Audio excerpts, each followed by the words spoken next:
Such a nice guy could be so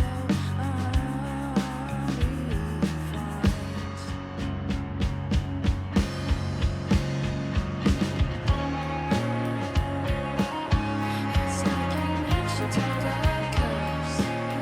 And what you mean to be what's worse. I don't care. Hey gamers, welcome to episode 45, Cinema Curse, inexplicably against all odds. This is also going to be episode 47 of Cinema Curse, because people are really fucking stupid, I guess. But we're gonna try not to talk about it too much. We're gonna have to talk about it a little bit. Speaking of it, it's 6 movies. The road to the Oskies begins. 3 movies that I will be surprised if they don't get some nominations at the Academy this year. Sean Baker's Anora, Ed Berger's Conclave, and Jesse Eisenberg's A Real Pain. 2 dark horses for those, but probably some indie awards. Sebastian Stan in The Apprentice and A Different Man. And lastly, a movie that was probably forecasted to have some Oscar buzz, and now I think is going to do really well at the Razzies. And I don't really even mean that as a joke. Todd Phillips Joker, Folie 2. I'm your wicked game master, Connor Lloyd Crews, and today I am joined by Daniel Ott. Hi. And Brian Robert. And Scott Heaton. Hey everyone, good to see you. And Josh Oakley. The only election I want to talk about is who's going to be Pope. Yeah.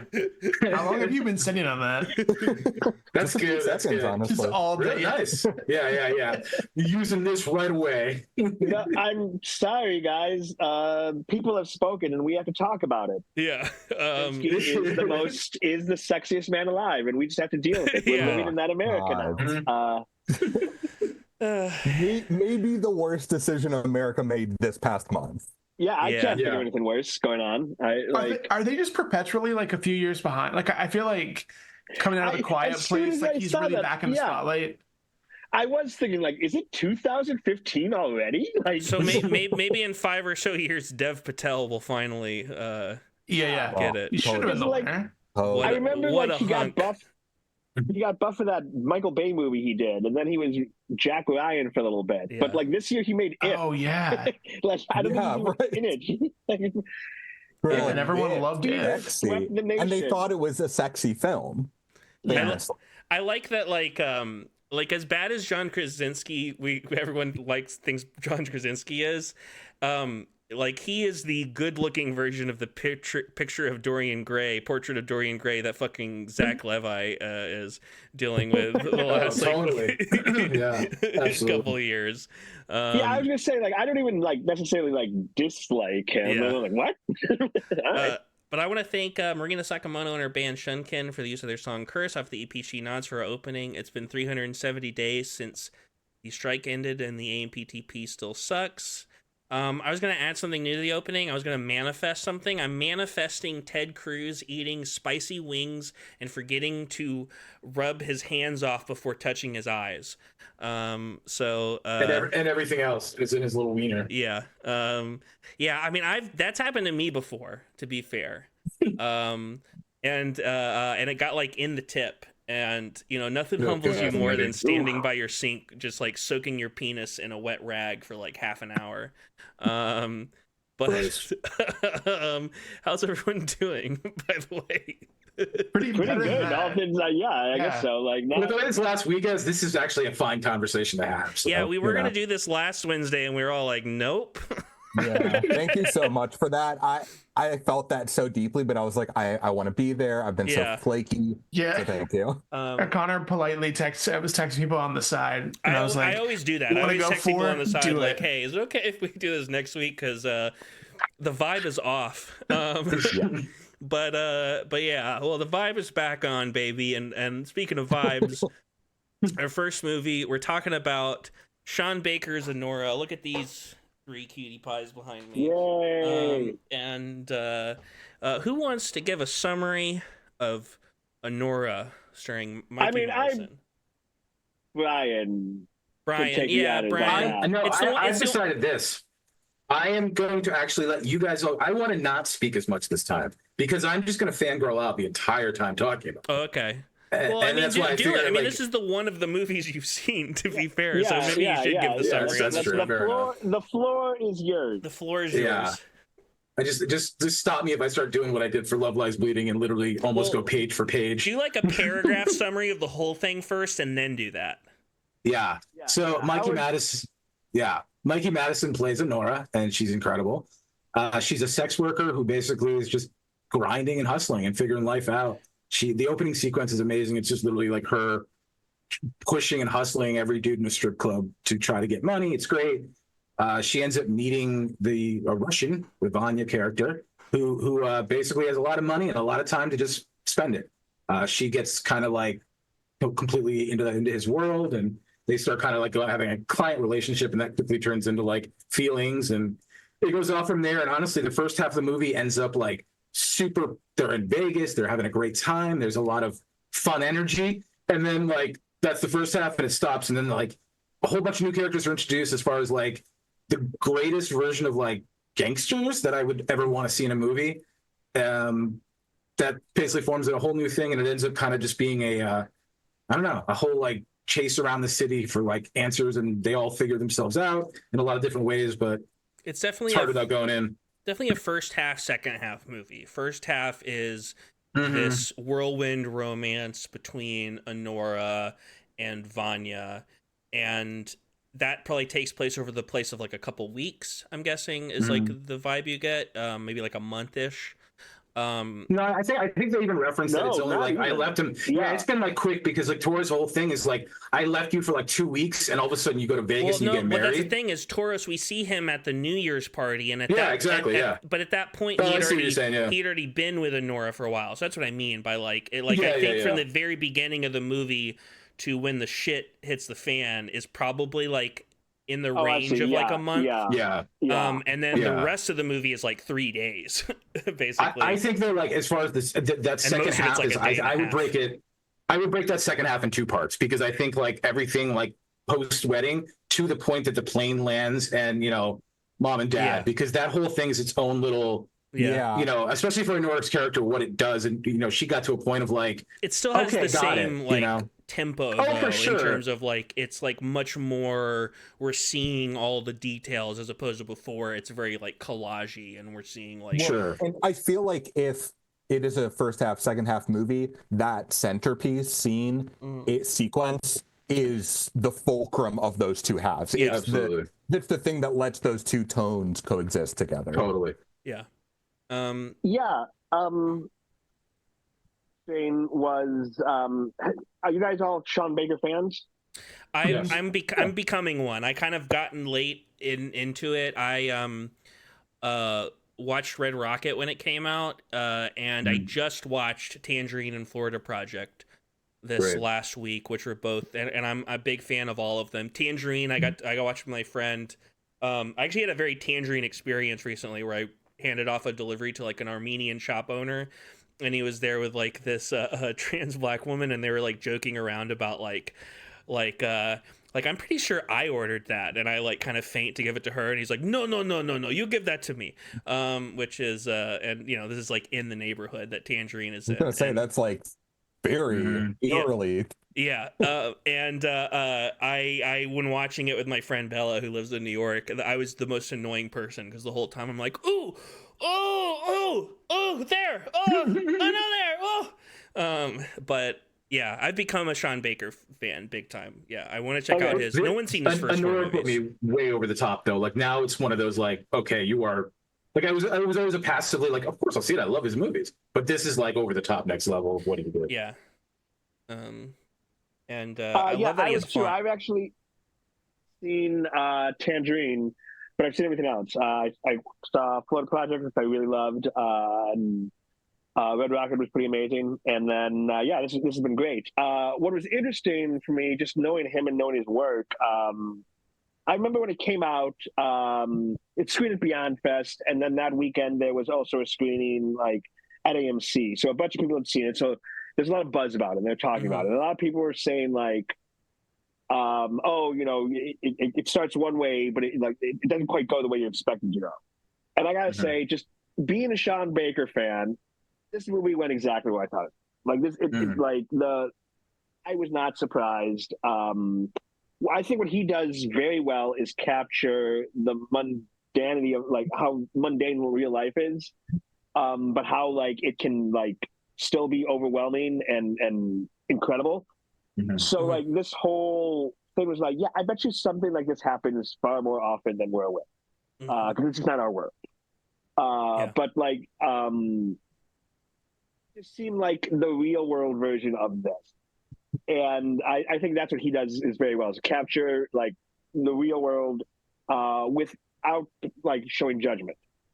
So when they were all like getting together, I was like I guess the big thing is that scene where we're talking about like first half, second half, and I don't think this is spoilers, but like I don't think this is a spoiler. Yeah, because it's in the trailers when the gangsters show up and stuff. Yeah. And these gangsters are the most like I just watched My Cousin Vinny also. Yeah, and it's like it reminds me of that in a weird way, where it's like these should be very serious. This should be a very serious thing that's happening right now, but like something about the vibe of everything that's going on is you're not. I think that's one of the best things about the movie is that you aren't like in the second half of the movie, like you're worried about Anora emotionally, but I'm never like worried that like these guys are going to do anything that like they're going to like, you know, tie her up a little bit. That is the thing. Like I knew we weren't actually like I could call them gangsters. They're not though. Yeah. They're just like they're hired muscle at best. Yeah. Like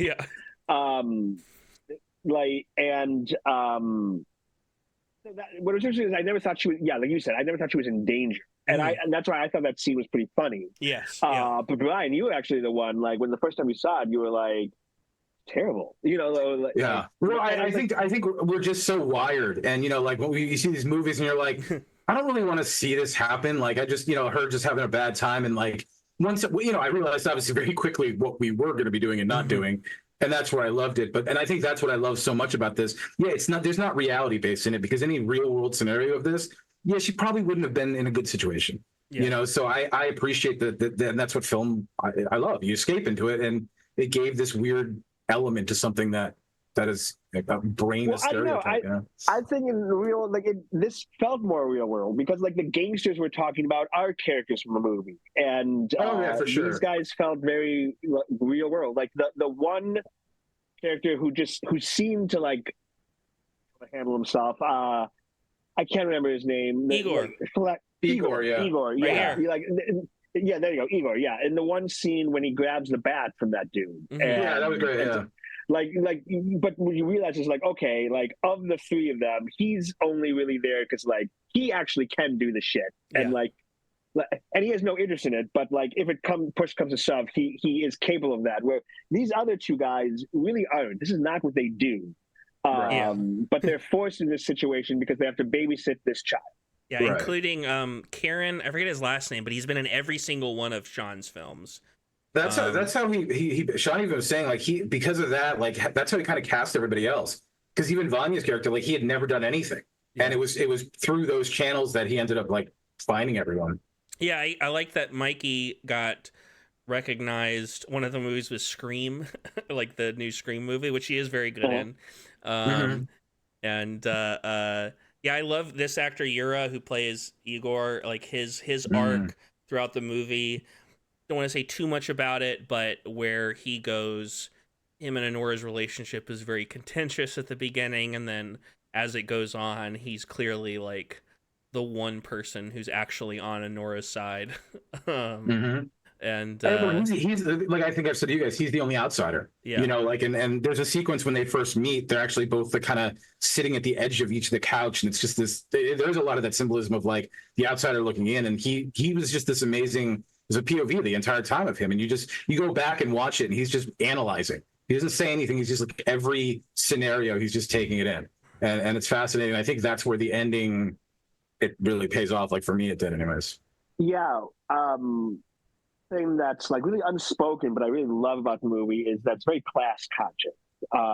And like that's one thing that he does in his film. Just and like when I realized like everybody is in this movie like all so used to dealing with these billionaires who just aren't like us and aren't connected to our same reality and stuff. So like you can't talk to them that way and you don't act that, and stuff. And Igor and Anora are the only two that aren't in this world. So like, yeah, you're right. That's why they connect so well, just because like they're the only two that kind of can see that haven't been living in this bubble for so long. Where it's like, there's a whole world out there. And like, that's really what this whole movie came down to, is that like at the end, like everyone, you saw all these people, including like the tow truck driver and stuff. Like they were all like getting hurt because this one kid was just running around and being an asshole. Yeah, being wild.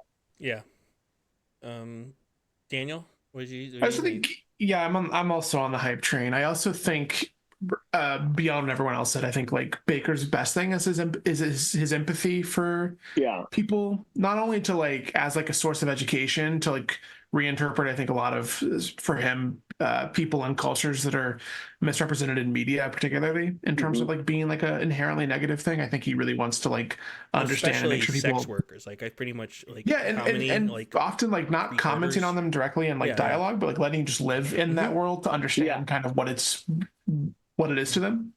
Like, but my favorite thing, there's like a 15-20 minute stretch at the center of this that's sort of the turning point. That's like some of the best slapstick stuff I think since maybe like Mistress America was the last thing I think of that had like a moment of like what felt like old slapstick comedy. It at first feels, like Brian was saying, I think the relief of it as it becomes ridiculous is why it works so well, because at first you do assume it's going to be something horrifying, and then it becomes this like still like very tense. But and that's that's the only thing I meant about the real world aspect, like just that, in the sense that like, well, she's probably gonna get raped, like that sucks, that's like the world that we live in. She calls it out too. She like absolutely, and that's what I loved is that it didn't do that, and again the ridiculousness we get to fall into. I think the movie vernacular builds you that's what it's setting up to, that it's going to be like this like very alarming thing with these people, because there's little moments of comedy that like build into it. Like I think I'm blanking his name, but the older gentleman who's driving there and he's on the phone the entire time is the character's Torres, name. Torres is the Kieran, drive to the home.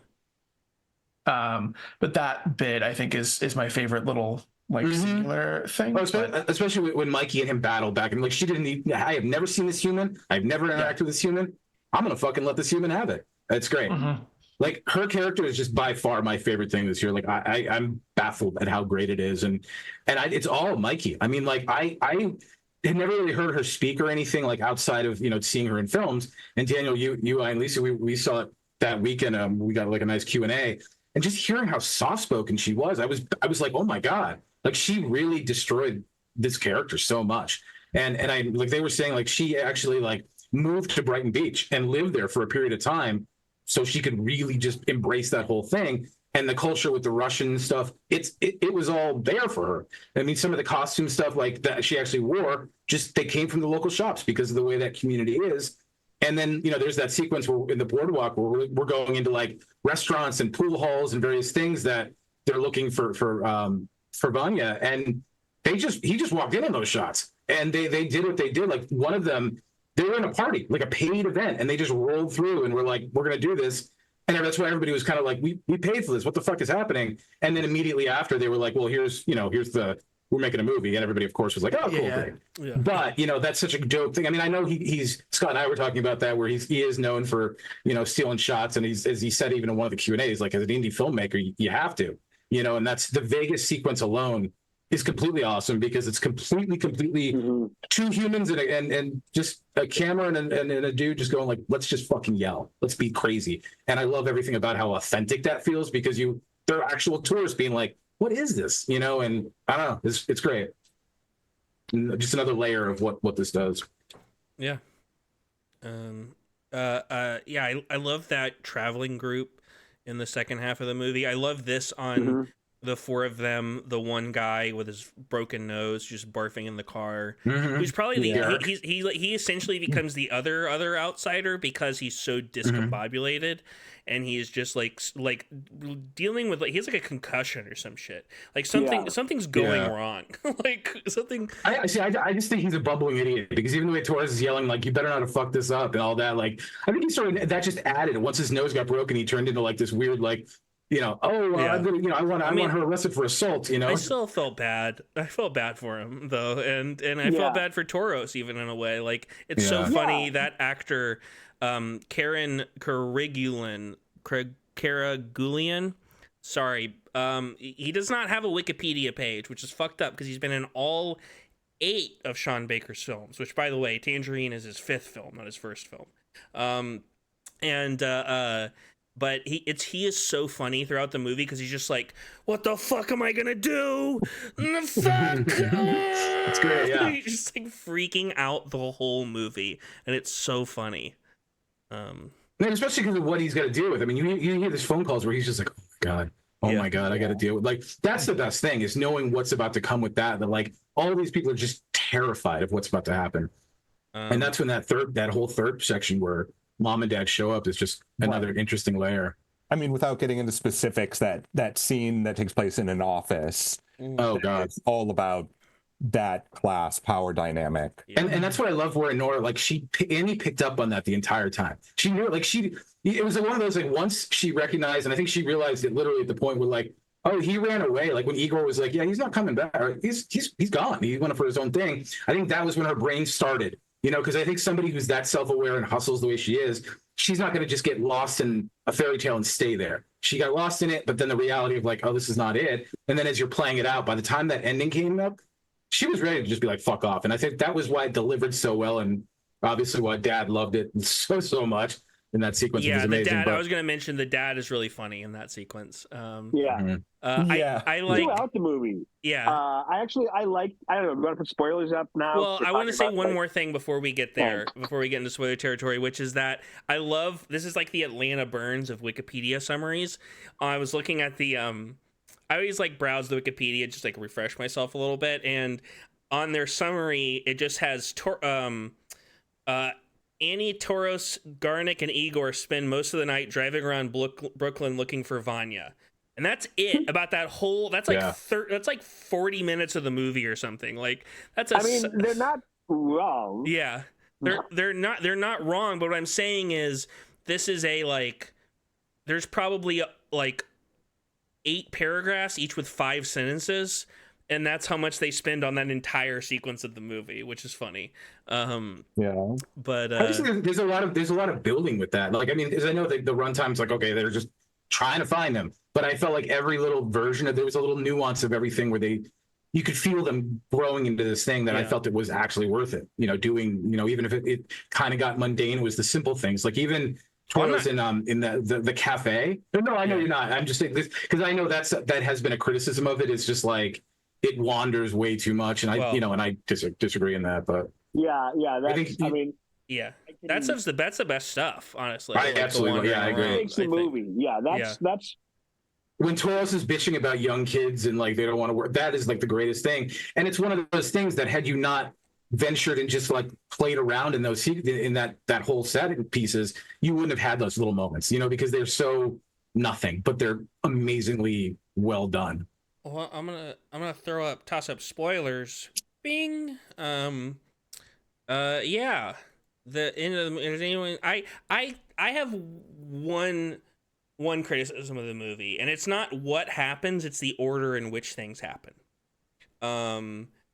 And it's basically, I don't even have to spoil it too much, but like for a movie that's so fun, I think it's kind of like, I don't know why Sean wants to bum us out right at the very end. I loved it. And I kind of wish those I wish those last, but why though? But like I wish those last 2 scenes had gotten flipped, because I like the context of those last 2 scenes, but I don't know, like I just wanted Anora to come out like being, I don't know, I felt like it was her most real moment in the entire film. Like I think it's a great moment. I'm not arguing against the moment. I'm arguing against the placement. You know what I mean?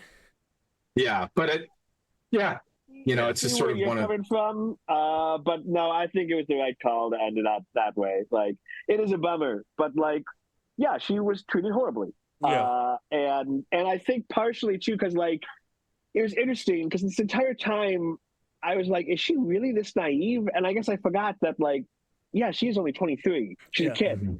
And I think like the weight of it just finally hit her because we are in spoilers now. Like in that other scene, Igor was really trying to be kind to her, and she just couldn't quite take it yet. Yeah. She couldn't quite process it yet. So, She's wired. She's like, okay, I got to do this job or whatever because you did this nice favor. Like she just went into like, I'm wired this one way, and that's just the way I have to be. Like not thinking about it. And then I think as Vanya started to show actually like emotion and feelings behind just like cold sex type things, there was emotion and she felt that. And I think that energy, like when he was trying to kiss her and obviously like pulled back so heavily and then slapped him, it was that final pull of like her protecting herself before she just let go. And that's, I know some people have the different, but I like to want to say that they did go on. I want to be that's my happy moment of it, that seeing that, like, despite it being a bummer, I think that was the first thing that like you feel like her being 1000% raw and real. And then getting that chance with him is like the idea in my head that I like. It's just a tone thing I'm talking about. It's not. It's not the actual plot. I actually think, but I think there's a way, because you guys understand what I mean. There's a way you can swap those scenes in a way where like the scene in the car and like that breakdown catharsis scene happens before like a final scene at the mansion. Potentially, I don't know. Like I was just having just watched the Florida Project, and technically I feel like the ending of the Florida Project is way more devastating. Because at the end of the day, Anora is just kind of going back to her old life, and richer and with like a fucking fucked up experience. But still, like at the end of the day, not that changed. And like Florida Project, the ending of that movie is like fucking. I think that's one of the most devastating endings. But like honestly, even Red Rocket has a worse as far as the character. Like although that guy sucked. So, but the vibe of the movie, or like like Tangerine has kind of like a bummer at the ending with the P. No spoilers. But even that it like manages to like pull out of that by the end, so you're not like bummed. But the last moment is gorgeous. Tangerine. Yeah, exactly. That's kind of what I mean. And I really liked Anora, but like both times watching it, I couldn't help but feel like the audience. What felt like like everyone is so like having so much fun the whole time, and then at the end it feels like the oxygen just got sucked out of the room. And I'm like, why have you done this to us, Sean? The best was when having to do the Q&As, because like obviously during those credits there's zero sound, so you have a pen. Obviously the Q&A screens were absolutely sold out and packed, so it was just like you could feel that entire room. No one knew like, is this when we clap or like it was but I don't know, weirdly I liked it. I like the way that felt. I don't know, it's maybe in the future. I felt that way the first time, and then when I rewatched it, which thanks Alex for the free ticket to the Vista, and actually speaking of Alex, he was able to help me out with getting one of the film strips. Sick. Yeah, he's a good, nice guy. Yeah. What are Daniel, Josh? What do y'all think peach about this ending controversy? I'm pro. I like a downer if it's rooted in character. Personally, I just like how it sits with you. I don't like having to. It's one of those things where like Anora rules in an audience, but it's also a movie that I would love to have, like had a 30-minute. I feel like if we still lived in Chicago, like a 30-minute walk home in the cold and just like soak it in type of thing. And this is an aside. I do think that one of the sexiest things on screen this year is when Igor lights 2 cigarettes and passes one. That is amazing. I've never wanted a cigarette more. I was like, right. Yeah. That was like ultimate couple goals in that for that scenario for sure. Yeah, I think I smoke now. Yeah, you just started. It's for me. I admit I feel like even sitting at liking the movie quite a bit, probably the most negative person on the movie here. Mm-hmm. And so that part of the thing is I don't feel negative on it enough that I want to rain on any parade, because I completely understand, and I've felt this way about even other Sean Baker movies. So I totally understand the power that his or any film can have, and I'm really glad that it worked so well for all you guys. But for me, that ending is kind of my main issue with it. It just didn't really land for me. I found it to be a bit of the it almost felt like the kind of thing of being punished by the filmmaker for having laughed and enjoyed and all of this kind of stuff. So you're kind of agreeing with me in a way. Yeah, that's what I was. I didn't want to like interrupt you, but yes, I am. I kind of get what you mean as far as ending on that note. I think Tangerine's a good comparison. I just think it's the most apt comparison, honestly. Yes. Totally, even more than plot wise. Yeah, and even plot wise, there's some weird, like, especially like I think about the relationship between Annie and Igor being very similar to the relationship between, I forget it, but the friend and the fish, the white woman. And I haven't seen Tangerine in, I think, since it came out, so I don't remember all the specifics. But the donut time stuff happens towards the end of the film, right? Yes, yeah. And I think kind of the big shift in this story is that happens in the middle. That's the stuff in the apartment and everything, I feel like, where just every character's yelling and shit completely goes loose. And to me, the things that happened after that, besides, like, really after the stuff with the parents, so really just the last 20 minutes. Yeah. But once it calms down, it loses some of the magic for me that, for example, Tangerine didn't, because it ends with that chaos and then a grace note, you know? Yeah. But yeah. Yeah, no, I mean, I essentially agree with you. I think I like the idea of her getting that. I think her getting that catharsis of actually breaking down and getting that ring back. I like, but I wanted it to end with her being like a little, like, being who she was for the rest of the movie and like calling Igor the F slur. Yes. But I know that does get some heat too, but that is a very Jersey. It feels so. I mean, like, being in East North. I mean, that's again why, like, I said to you guys earlier, it's crazy that the younger generation are trying to bring it F slur back. They get the pass. It's just weird. But like Jersey, anybody who spent any time over there, sorry, that's just that. It sucks, but that's just the way Jersey is. Sorry, Jersey. This is a bad, like, argument, but like it's like what Edmund used to say when we were in like 8th grade. Like, well, they don't mean gay people. They just like yeah.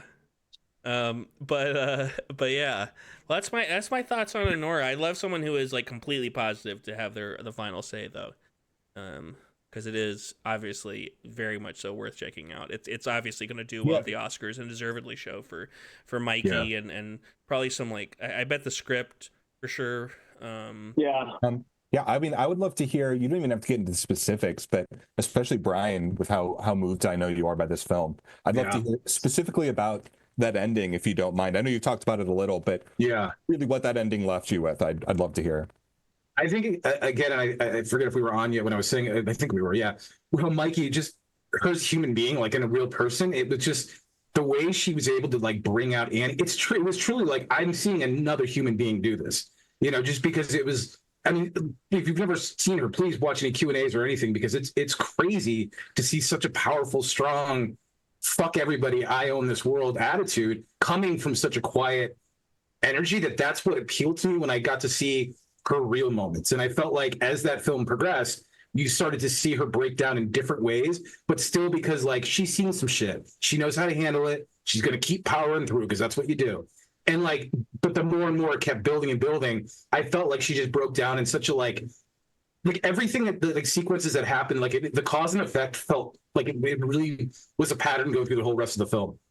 Like, it created, I don't know, this almost earned thing. So by the end of it, when she just, like, breaks down every wall, becomes 100% vulnerable, I don't know, there was something just so beyond real with that it's like, I can just imagine, like, survivors or people who, like, go through a lot of trauma and shit. You create worlds, you create, like, guards, and you're like, I mean, like, you guys know with my brother passing, I wore a suit of armor for like a year, because you're like, I don't want to deal with it. I can't think about the shit. You got to power through. And that's what I felt like her, because obviously we didn't get a backstory of her life. Like, how did she become a sex worker? You know, you can imagine, like, I mean, I'm not, and sex workers, I'm more so positive on it, but, you know, there are scenarios where people get into it because they have to. It's a way of getting to the next step. So I like to imagine that kind of thing, but, like, she's so guarded because of that. And, like, I felt that it was such a dynamic shift when she broke down. Like, the way she, like, hit that, the sound of her crying, like, blew my mind because of how the way it swept in. And I don't know, it was so effectively, like, because everything was like goofy and you're just on this crazy, basically road trip adventure.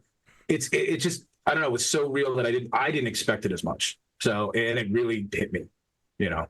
I love that. Sean Baker's Anoia? What the fuck am I saying? Anora? Sean Baker's David Lynch's Absurda. Let's switch over to our next movie, The Apprentice.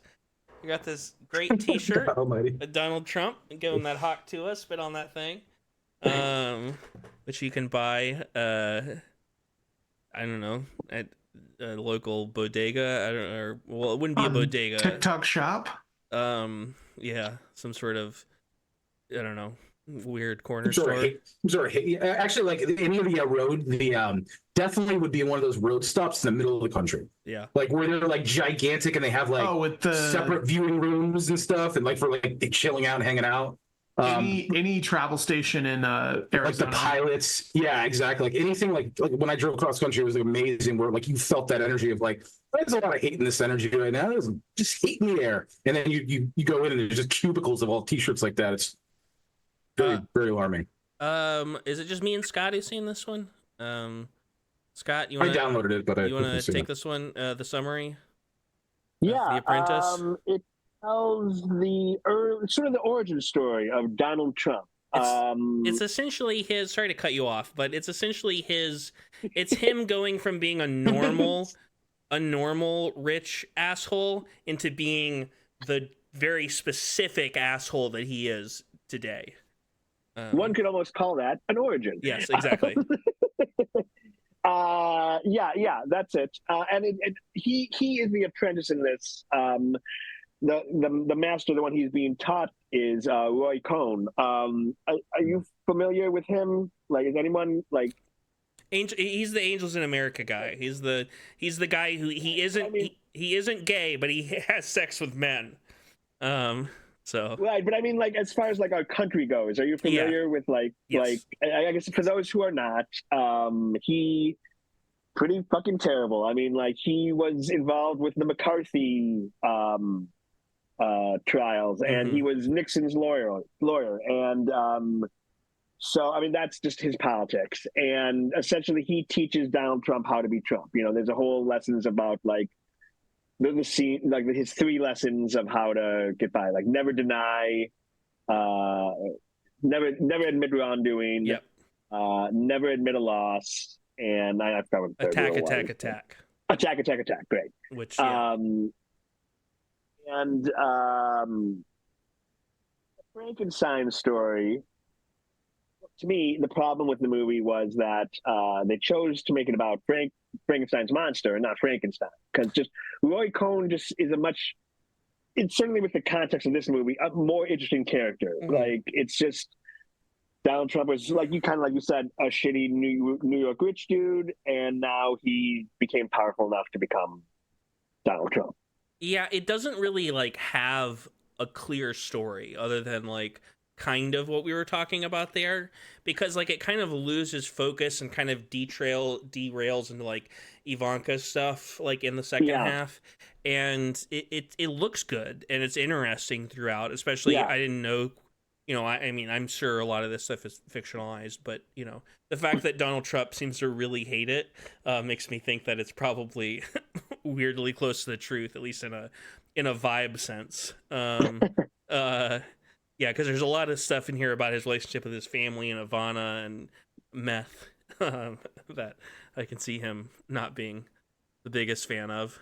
But to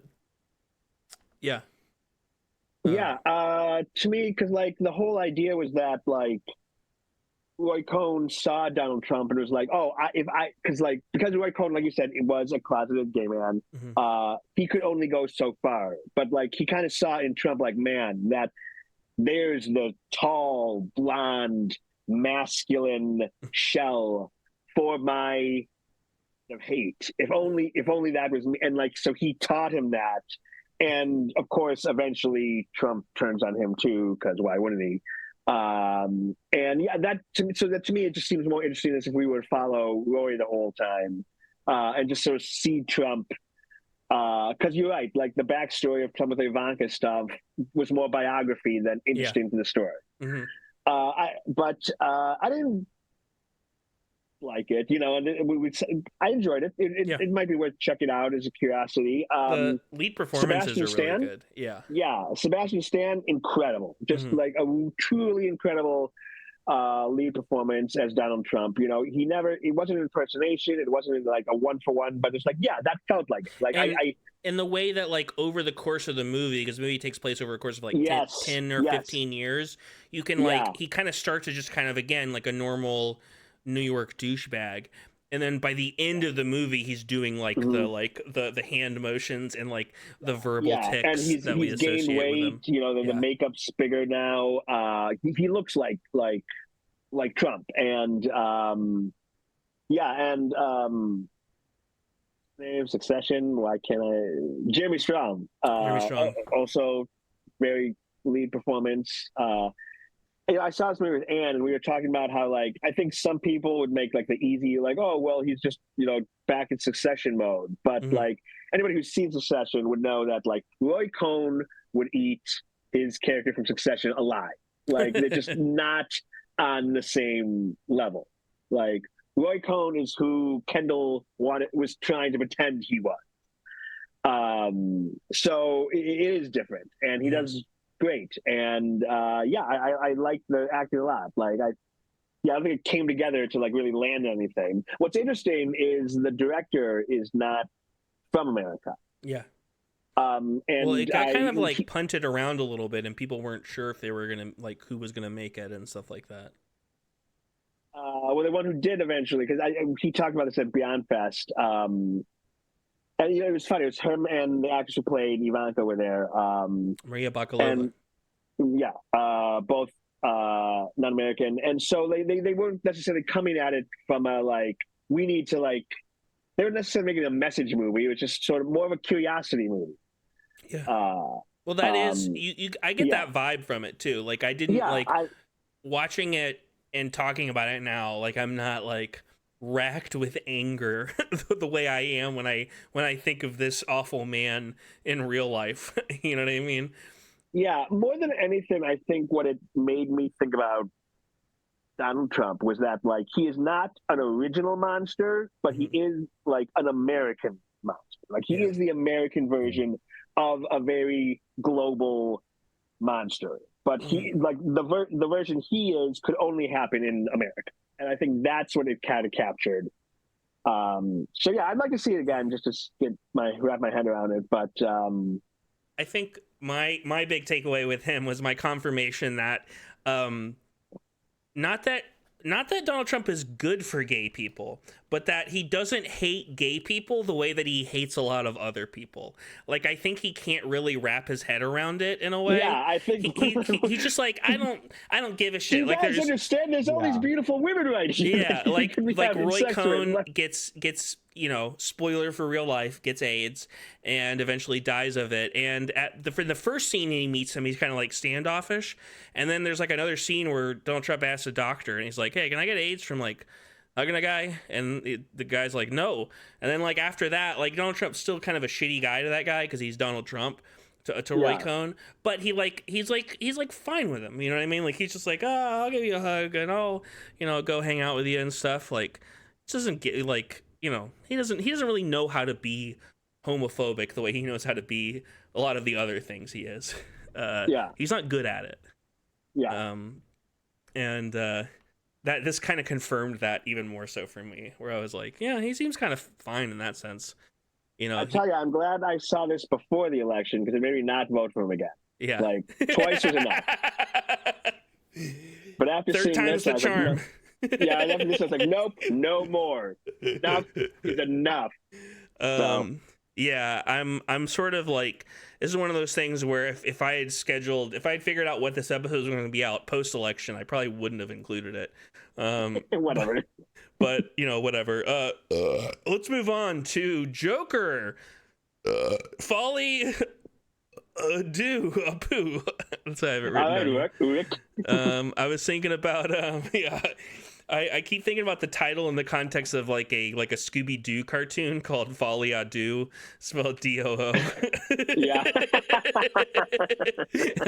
how good of a title that is. Let's see. I'm gonna make Daniel. I want you to. I'm punishing you. Well, actually, you know what? It's actually not that hard to summarize this movie because very little happens in it. Hey, don't underplay my job here. I honestly can't pronounce you people saying the title out loud reminds me that I don't actually know how to say the title. Folie à Deux? Basically, We don't have to respect the French. We saved them in World War II. Joker, if you saw OG Joker, what year was that? 2019? 2019, I think so, yeah. If you saw that movie, this movie is about that movie, but the guy who made it was mad at how it was received, so he's like redoing it, but now he's very clear that stuff was not how you thought it was. And there's a new person, and it's Lady Gaga. Yeah. And there's a courtroom. Yeah. And there's songs. There's songs. Kind of. Sort of. Yeah. Kind of. It feels like if Todd Phillips, it feels like he in middle school was destined to be a theater kid and then was bullied out of it and wants to come back, but he's afraid he'll get bullied again. So he like dabbles and he like brings in like one of the most gifted vocal artists and is like, hey, you're going to sing, but actually not really. And it's going to be kind of bad. And we're going to frame it for IMAX, but actually we're just only going to have like really close ups of your face and not like beautiful Oppenheimer portraits, just like close up face. It's a lot of I never saw Dear Evan Hansen, but I heard that was a lot of people like sitting down and doing musical numbers. I would much rather rewatch Dear Evan Hansen than have to rewatch this again. So I think like the big thing with Joker, the plot is, it's Arthur, he's in the first one, he's in prison or jail or psychiatric, whatever, and he's on trial and he meets this version of Harley Quinn, who is Lady Gaga, and the whole movie is kind of a refutation. Croc in my chat says, I hope Joaquin Phoenix wins an Oscar again. He will get so mad. That would actually be very fun. I would be very happy about that. But there's kind of like coming out. Imagine, I'm sorry, I just like had to think about that. Like him just being so fucking angry that he has to do all the press. Like just imagine that shit. He doesn't campaign at all, and he still gets it. Post this movie's release, it's been a tale of two reactions, because there is the legit movie loving people who've been criticizing it correctly for things it does wrong, and then there's been, much as there is with any sort of pop type character or story that's being adapted, the fanboy reaction, which has been wrong in a lot of ways. The biggest one is that the people who couldn't handle the musical aspects of this are weaklings. Like these are the most, like, it's nothing. Like, what are you talking about? Like, is Wicked gonna like melt your brain? Like, what the fuck are you talking about? Like, this is the most like, I don't know. People were just like, oh, it's cringe because they're singing and dancing. It's like, that's a musical. They should have done more of that. Like, the one scene I kind of liked was in the courtroom when they were doing that. Yeah, there's a moment where you see what it kind of could have been if there was any commitment. I also like the one on the rooftop. Yeah. Anytime it really leaned into the musical were easily its best moments. But I think the problem is, and I think the reason that it comes across as embarrassing is it seems embarrassed of itself. Yeah, it doesn't want to commit to being that. And so I think the audience, I totally am with you on people's reaction. I kind of feel like that's one of those things that like became a meme, and so everyone just kept repeating it without. It's why it's going to win a bunch of Razzies. Right. The problem isn't that it is too much of a musical; it's that it's not enough, like you guys were saying. It's a lot of boring numbers where people just sit and sing. Its worst thing is that it's boring because like its general concept could be executed and there's clearly moments where like, oh, but it's just like tedious in a way that I think critic and audience aligned, like the fans agreed, and that's when you've nailed that in a negative thing, you've really made something But the opposite of special. But some of the audience reaction has been like offended that this is like the last Jedi of Joker movies or whatever, and it's like that's not like the fact that the movie To be spoken in the same breath. yeah How rude. the Make that clear to viewers in case they misinterpret that. Last Jedi, good. Thank you. I mean in the sense Good that night. I like Last Jedi more than Force Awakens, and I marginally like this better than the first Joker because A, I think the messaging is better, and B, call it the Amazing Spider-Man effect, where like I'm used to the bullshit, and so like I go into the second one being like, hey, well, like, you know, We're back. yeah, welcome like back to this world. I know Yeah. what I'm in for. I'm not having as initial negative a reaction, but it is just boring. Like I think that's its biggest issue. So boring. Yeah, Okay. I mean, like there were parts I kind of liked. Like ultimately, it felt like as big a nothing burger as the first one. Yeah. This Yeah. had that thing where there's stuff in the trailer that wasn't in the movie. Yeah, Gaga and didn't it hump. bugged me. Gaga didn't hump. Where was the the stairs? air hump? Where was We were Gaga air promised a humping? What a fucking dual- joke. We were promised a That's a dual real- staircase dance and we didn't fucking get it. Fucked up. And it wasn't even like in a fun way to like hide something else that was cool. No. You know what I mean? Going on where it was like misdirection. It was just like we just don't get anything like that. It just doesn't happen. Yeah, I don't know. Todd Phillips is an odd like Yeah. Yes. Yeah, the one thing I'll say about Todd Phillips real quick is like I have not seen Joker, but the one thing you should watch if you've never seen it is his like college documentary on Gigi Allen. It is the craziest thing ever because it literally follows Gigi Allen in his final days before he basically kills himself. Like he wanted to kill himself at a show. Like his whole Gigi Allen was fucking insane. Like Yes. you see these like metal dudes who were like, I like the Scott Ian from Anthrax was like, I was terrified seeing them play. You know, and like shit like that because he would just shit on like insane stuff. But Todd Phillips just followed him around, and like it is a live viewpoint of like this dude's final days, and it's nuts. The murder junkies. It's Gigi Allen. I forget what the name of it is, but seek that out. That's the Todd Phillips shit I do like. This is a side story. It doesn't connect the way I thought it did, but Todd Phillips showed up to moderate a Q&A at the New Bev of Uncut Gems with the Safdie brothers. And when he showed up, everyone was confused who he was because he was like, hey, I'm Todd Phillips. And he like paused for like, because this was like Oof. Joker had already come out and was like a huge hit. Okay. And like paused for like, I think a reaction. Everyone was like, it was really bizarre. And then the whole thing, I think like kind of, I think he seemed a little bit mad because it was a really kind of contentious Q&A It was a because the weird Safdies were Q&A. like, oh, and like, congratulations on that. And he was like, oh, thank you.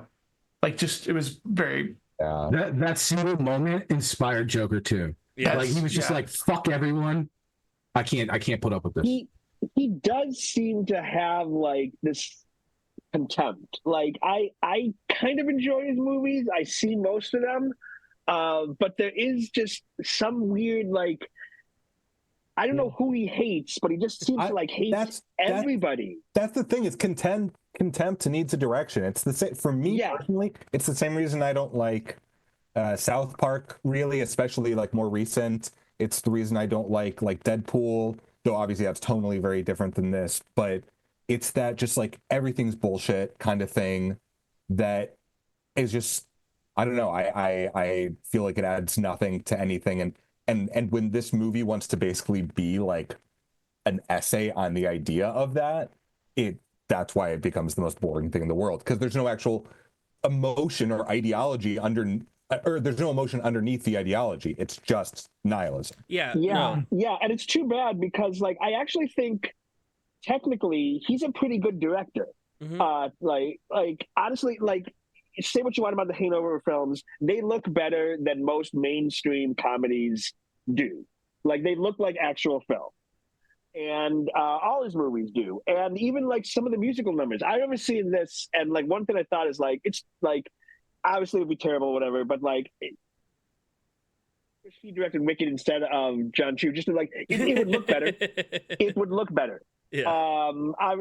He's not the right mindset for that clearly, but like idea of this movie, yeah, I wish like it did just kind of seem like fuck you, which is a very weird thing to like use you because he clearly had a blank check on, you know, like yeah. joke. I like I don't say I like it or even respect it, but like it blows my mind that he decided to use his blank check on just, you know. I mean, Because it doesn't seem to be- that's probably that's the other part I probably like the most. That's like Quentin Tarantino's recent take in the press is kind of stupid, especially in regard to Dune, because you know everyone knows here how Dune pilled I am. Really mad about that, but I kind of like that the movie is basically being like you nerds like thought that this guy in the first movie was someone you should be like yeah, no, I like that part of it, but what I don't like is that it's not like he doesn't lean into it enough. Like he's kind of goes like I feel like if he really was enthusiastic about this sequel and like really we said, like leaned into the musical numbers and just like made it not boring, like, but you could still have that attitude. Like what if he spent $200 million on a very enthusiastic fuck you instead of sort of like, you guys suck. Yeah, you know? no, I agree. Like it's everything's so muted. Like I remember being so hyped from the trailers, seeing those overhead shots of the colored umbrellas and being like, oh, is for some reason he's switching from Taxi Driver to Jacques Demy. Like I was genuinely very pumped about that idea, because I was like, oh, that's an interesting idea actually, because you know I've long like Joker is not like a movie the first one I hate. Like I think there are things about it that I like, and there's other movies I definitely like a lot less. It's not a movie I do like, but like I kind of like get it, you know, as opposed to like sometimes there's like a movie you watch and you don't like, and you're just like, I don't fucking get why anyone likes this. And then sometimes you watch a movie you don't like and you're like, well, I kind of get it. That's kind of how I felt about the first Joker. But yeah, I remember watching this movie and thinking, this is going to be a movie that's going to be discovered in like 15 years for like but like a version of our Monday movie night where they're like, they made a sequel to Joker. It didn't do very well. It's a musical. And, you know, like people hadn't seen it. Like, and I'll be curious to see how this movie affects the legacy of the first Joker.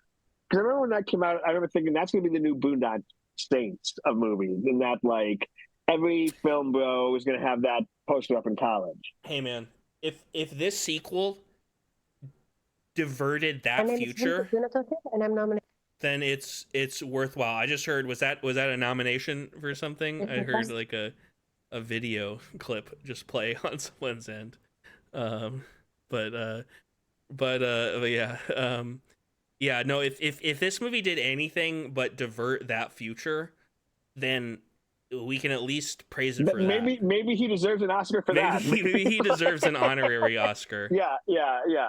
There was like a quote from like some DC or some person analyzing it, being like, it harmed the DC brand by betraying fan expectations. And it's like LOL. It's just a bummer that it's not better, that it's not a good movie. That's how I feel. Yeah. Killer score. What? Killer score. Score's good. Silver strikes again. Looks good. Lady Gaga, innocent. I'd say looks good, but like so devoid of understanding what you're doing in composition and camera movement, which is not the fault of the DP. The frame, some of the frames are gorgeous, but they're built for a trailer. They do nothing to like say anything, and that drove me nuts. Every musical number is filmed exclusively in close-up. Yeah.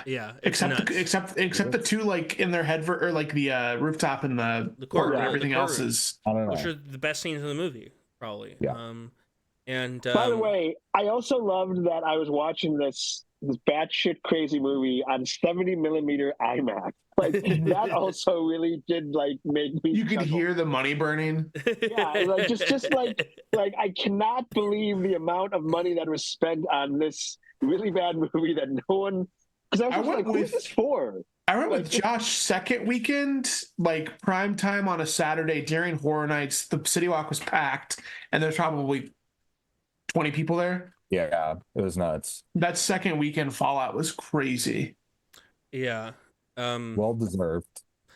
Went after opening weekend before second weekend. And yeah, it was like, you could tell, I think the audience around me didn't quite know what they were getting into. They were looking forward to Joker 2, you know what I mean? And I could just see them getting bored. Yeah. movie and stuff. I will. Well, I'll give it this. The reaction to it being so polarizing made me go see it because I was gonna just skip it, and then it was so polarizing by critics and audiences. I was like, well, I gotta know. And if it's this format that's gonna go away and never be shown again, I must know. Yeah, those prints are never being shown again. Yeah, they've probably been burned. They're being much like the prints of after last season were burned because it wasn't profitable to send them back to the studio. So are the prints of Joker. I kind of wish Folie, they'd release a DVD and then like burn all of the stuff so that the only transfer that exists is like a DVD version or like a VHS version, and it's just passed around. Yeah. It's just genuinely like because I was like weirdly rooting for this movie because I was like I didn't like the first one. I was kind of too. I know what you mean. And like there's even other like one other thing I didn't even mention is I like that they are talking about how like these state institutions can be abusive. Like I like that that's like a thing that the movie kind of faints at being about.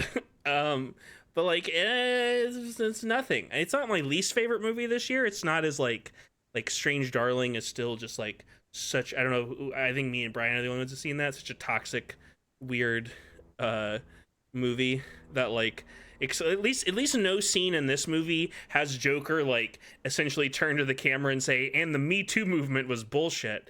But okay. Yeah, fuck the movie. I during the Ronfest lines, I gave it a shit on it any chance I had with people I was waiting in line with. Yeah. But the joke, okay, but in the shower. Oh yeah. Right? The what? Joker is The implied assault. there's an implied assault upon the Joker in the shower. Yeah. Oh yeah. That's pretty fucking that's Yeah. I don't know. I think that's a bit insensitive in its Yeah, for sure. usage. I forgot to even include it in my list for this year. Yeah. I It's did not- get before we saw it. I got Hello Kitty Cafe tea, and that was good. I'm not saying it's a like, like it's this movie's gonna win the like No, the I'm any just saying awards. I do think that I haven't seen Strange Darling, but just to say I do think there is a bit of rancidness to this film at its core in some sense with that. Well, you should see Strange Darling and compare the two, and I think It's on my list. you'll like Awesome. Joker. You'll like Joker 2 more, I think. I like. Okay, the only thing I have rated above Joker 2 for this year, below it, is Argyle. Oh, okay. I feel like I would definitely like Argyle more, because it looks disgusting, but at least that's interesting. I think Argyle I watched at home and kept leaving. I kept finding an excuse to go like get a drink or a snack. I couldn't do that in Joker, so maybe that's Yeah, I actually saw Argyle in theaters, and I think that's the other way to do it, because if you have the chance to like get up you and need start, to be trapped. yeah, kind of. I'll watch it on a plane. Before we go or move on to the next movie, I'm always sometimes interested in your random tags on Letterboxd. Yeah. And this one got It Only a Movie. Which I figure I knew what it was, but I was curious what else fell into the It Only a Movie tag. And I started was Joker, Ghostbusters Frozen Empire, Yes. Yeah. and then the Bike Riders, Yeah. which really made me laugh. Because I kind of understood for the first two, but I was like, was there controversy in the Bike Riders that I was unaware of? No, I agree. It's weird. All my tags have kind of like double, triple meanings to a certain degree. And so, yes, Ghostbusters and Joker are more closely aligned in that they are movies that have been really negatively reacted to. And I saw them and I went like I didn't really like this that much, but It Only a Movie. That was basically, I think Bike Riders like existed on the other side of it, where I was like, where I was kind of like, I was like going in thinking like, oh, is this going to be something like worthwhile? And other than like as a showcase for a bunch of like accents that were fun, I don't know. Like I thought that was like, people talk about Oscar bait, and I like, to me, I was watching that like, this is Oscar bait. Like this is just like nothing. Yeah. That's what Idonium, which is based on a I think it's Drew Gooden. He's the guy, the YouTuber. Is that the guy's name? Oh yeah, yeah. Is his, I guess, fiance, they're probably married now, got confused when I, Tanya came out on Instagram. Its account was I, Tanya Movie, and but she read it as It Only a Movie, and so that's when I've added that this year. I've also added recently Horny Jail, which I've tagged.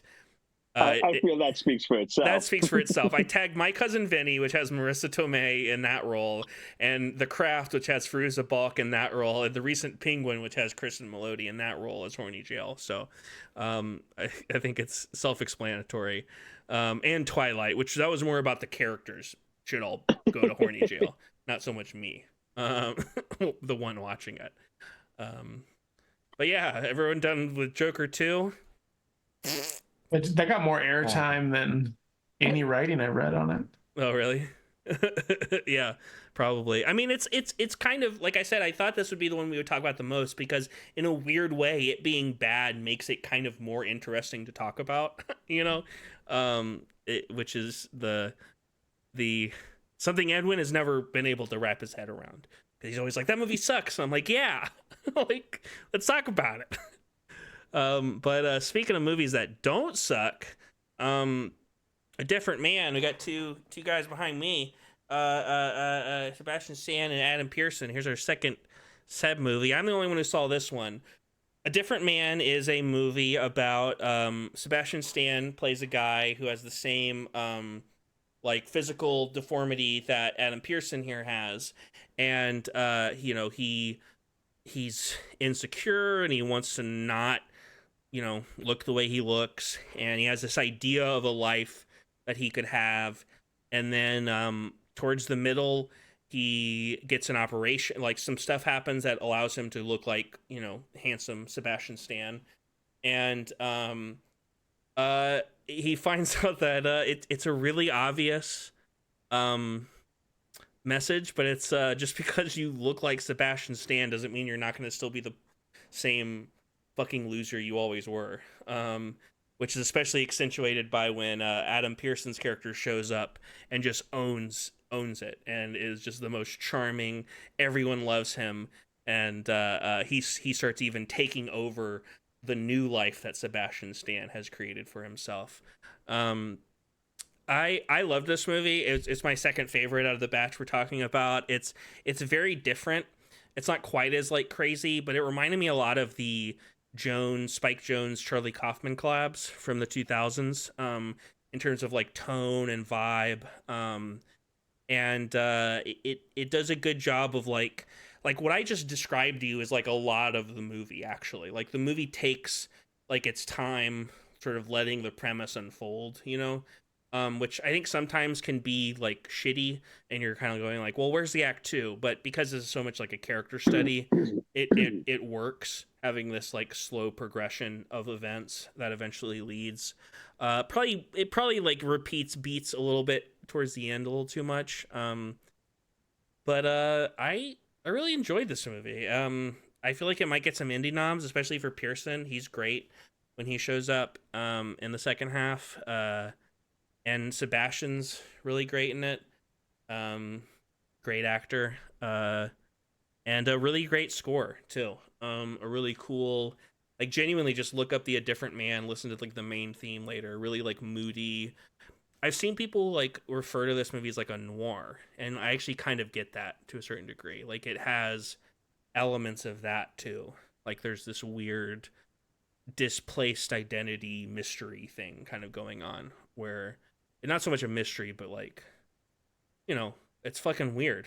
like you. It sounds, from your description, there's definitely sounds like a Hitchcockian or De Palma, like double like yeah, 100%. Yeah. Light to it.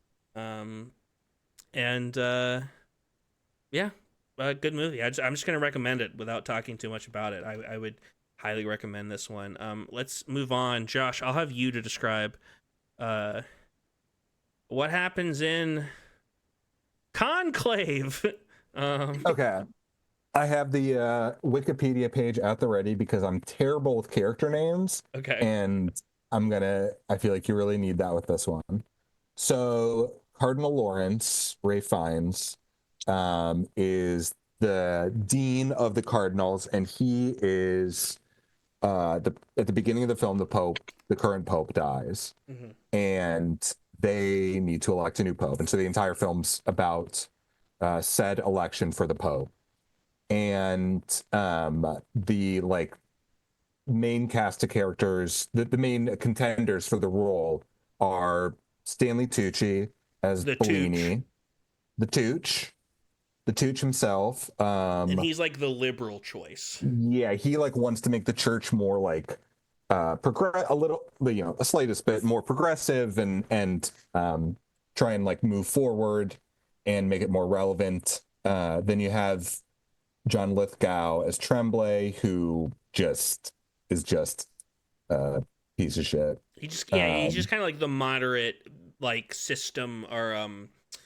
what you would call it, like old guard kind of thing in a way. Yeah, and it's very like for everyone, it's nakedly about self-interest, but for him, there's kind of really no ideology underneath that. Yeah, the two poles are Bellini and Tedesco, who's the super conservative candidate, the Italian, who has such a frustrating combination of traits because he is super racist, but also he is a cardinal who vapes. Yeah. And yeah, he is the priest who vapes.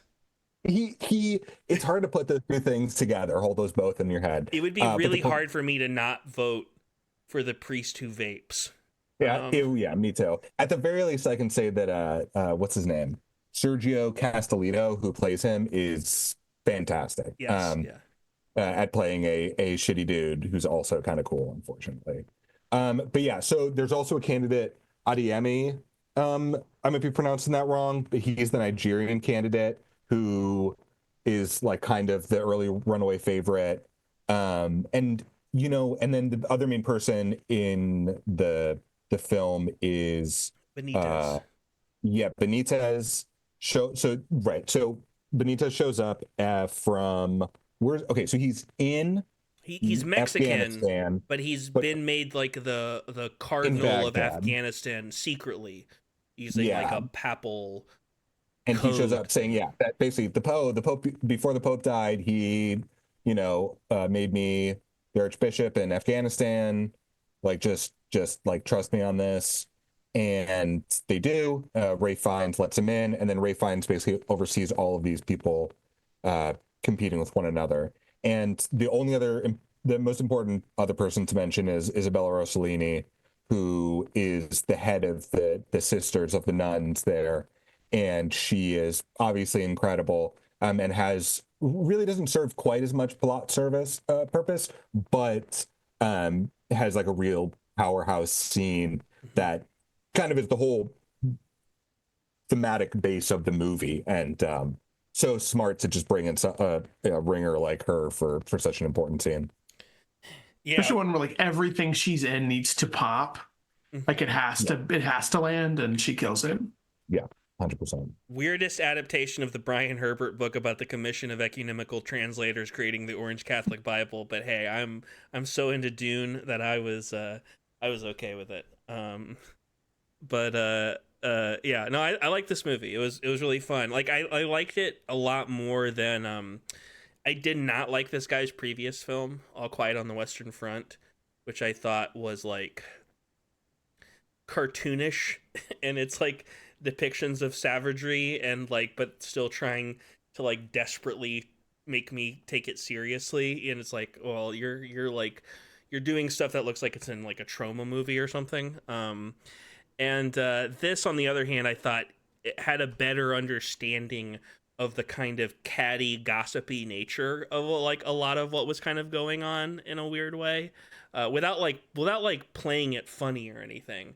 But like there is a very like all of the top reviews on Letterboxd are like excuse me, Cardinal, I need to spill the tea, and things like that. I'm seeing a lot of memes on Facebook where they're taking like the book from Mean Girls, Yeah. and then they're putting pictures of the characters on there. Where like there's a page where it says like, "Don't trust this scuggly skank" or something like that. Yeah, there he is. Cardinal Lawrence's Drag Race. Yeah. I found out that It was Cardinal nice. goes in the middle of your name. Did you know this? So No, it should be that you'd be Connor Cardinal Cruz. Yeah. It's fucking weird. It's like, you know, Connor Lloyd Cardinal Cruz. yeah. Cardinal It's like attorneys general, but Connor at least that one kind of makes sense. Cardinal Lloyd. Yeah, I don't know. I don't understand. But yeah, I think you're spot on with the funny without having a funny tone in a really impressive way. I mean, like a lot of my favorite things, you know. I mean, the most said thing, one of the most said things about The Sopranos as being one of the best TV shows of all time, or you know, plenty of the great films, is that sense of humor allows. Not that this film was like super dark or anything like that, but it just makes it more engaging. So I think it's able to translate the deeper things it's doing, which I think it is. I think it's really fun on the surface, but I do think it is getting into something. There's a shot towards the end. Obviously, I won't say anything plot wise, but where a character's sitting on a bed and this shield is being lifted off the window, and like the light's finally pouring in. And I think this film's really getting at something about how people in power cut themselves off from humanity, and that is why power is so destructive, because it's only feeding itself. And to be able to communicate something like that in the midst of something that's also so memeable and so just enjoyable on the surface, I think. It's funny, when I left the theater, I was a little lukewarm on it, and I just haven't really stopped thinking about it the past few days. Yeah, I loved it. It's one of my favorites of the year, and kind of the same where I like left it. I think I was just hyped on, like, I was like, oh, this kind of feels like a dad movie in the best way, and like learning that it was $20 million to make, and just feels like it's contained. It feels ambitious, but like in its specific thing. And then I looked up the screenwriter because I was like, it feels very proficiency porn-ish, which is like as Josh and I have discussed, one of our favorite genres. And then I found out that it's the writer did Tinker Tailor Soldier Spy. That makes sense. Which makes a ton of sense. Oh. Because I was like, oh, the screenplay kind of rips. Like you need like a really good ensemble to pull it off. Yeah, I think the like tying in, I think I love, like, I think religious stuff and philosophical mystery stuff is like so interesting, but can be done really poorly in a way that either alienates or feels offensive to certain people. But I think it's handled really interesting here by having such a diverse range of people who are all struggling with the same things, and the way that they're handling them are completely different because they're human people having to like make these decisions. The only thing I think I was like trying to think, because kind of the same in like days past, like just keep thinking about it, was I would have loved, I think it's less a complaint about the movie and more of a desire that I want more about Ralph Fiennes' character, because I think he's so interesting, and his like struggle with his faith is so interesting that I almost would have taken another hour of movie just to like really dive into him. But then I also, in saying that, when I left the theater the first time, I also think maybe it doesn't work if you do that, because he needs to kind of be this middleman that you understand but don't fully grasp, because he has to like walk all these lines. Yeah, I think him being more ambiguous. Sorry, I didn't cut you off. No, I think you're going where I agree with you. But yeah, I don't think his being, and I think that you're totally right, that I think it's a strength of the film that he's not really a cipher, because you always basically know what's going on in his head, but it's more just that he doesn't really know what's going on in his head. At least that's how I took it. Like, I believe that he does not want to be Pope, and that he's conflicted once. All I'll say is at a certain point his character starts getting more votes in these rounds of voting, and I think that that's important. Honestly, for me, I do think the issue with the film is that it needed more time with Benitez. Yeah. I think he's just too, like, for how vital that character is to the overall film. Just the conversations, really, just because the conversations between him and Lawrence definitely have a profundity, but it does feel like they have a profundity for Lawrence. Yeah. Service like of him and if there was character. like one or two more big ones, because there's such a big moment that is a conversation between them, I think if you had a few more of those sprinkled, that would have really hit home even more. Yeah. And it looked great. Like I was curious, for those that have seen it, the one thing I kept seeing on X, formerly Twitter, and Letterboxd, was people really hated the score. And which kind of surprised me. I just kept seeing like people were like, "Fuck this score," and I guess that was a similar sentiment with his last movie, All Quiet, having like a really bombastic score. I liked the score there, I guess, a little bit, and I really liked it here. I was curious if anyone else had a reaction to that, or if it was just not in this business as usual for that. I think I remember not liking it in All Quiet, but I didn't. But it wasn't like my main issue with that movie. I just remember. Yeah, the weird conflict between the bombastic nature and like what was actually going on in All Quiet bothered me. Where this, I think, especially because it's essentially fictional, like it's based on, like, these aren't real people, you know. And it seems like it's an amalgamation of like a lot of things that have happened in papal history. And conservative Catholics don't like it, so hey, there's that. That's a plus. Yeah, but good movie. But yeah, good movie. Let's move on to our last movie. This is just me and Scott have seen this one. Got a little picture of Kieran behind me from old Home Alone 2. A Real Pain. Do you want to give a summary of that, Scott? Two cousins who are, you know, lifelong, you know, like practically brothers. They're in their 40s. They're somewhat estranged. I don't know, strange that they haven't been in contact for a while. Go on a trip to Poland. What would you call the tour they go on? It's like a tourist. Like, it's actually kind of similar to the thing that I went on this last year for France and stuff. It's like but where that was like World War II battles in France, this was about like Polish stuff in terms of World War II, and specifically like the concentration camps and resistance and things like that. Yeah, Jewish history. Their grandmother died, who they were very close with, and they're doing this in her honor. And the two cousins are played by Jesse Eisenberg, who wrote and directed this, and Kieran Culkin. And their personalities are in some way a classic comedy, you know, straight man, crazy man, but you obviously, the movie lends humanity to both of them, so it's far more complicated than that. Yeah, I this is my favorite movie of the bunch. Like, it immediately, like, just to give context, like, for me right now, it's Dune challengers this for the year. I really, it's been a while since I laughed that hard. Like, there's like moments in this, and I don't know how to explain any of the jokes. It's all conversational, and it's all pretty much like Kieran Culkin saying something like really fucked up but also very well-meaning.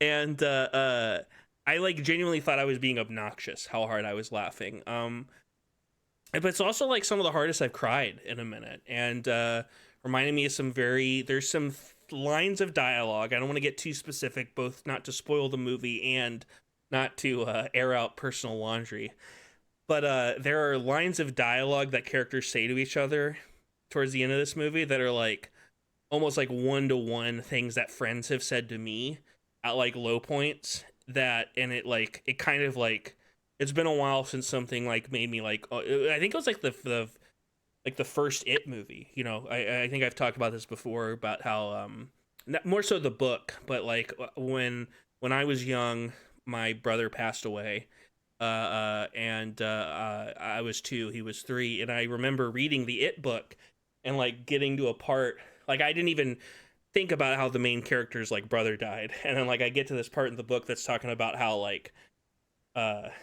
thinking about how he like watches his parents in the context of that, and I remember it like hit me like a lightning bolt, and it's like I think this is the first time since then that something hit me in that way where I was like, oh shit, like this is so close to home. Yeah, I mean, Kieran is so good.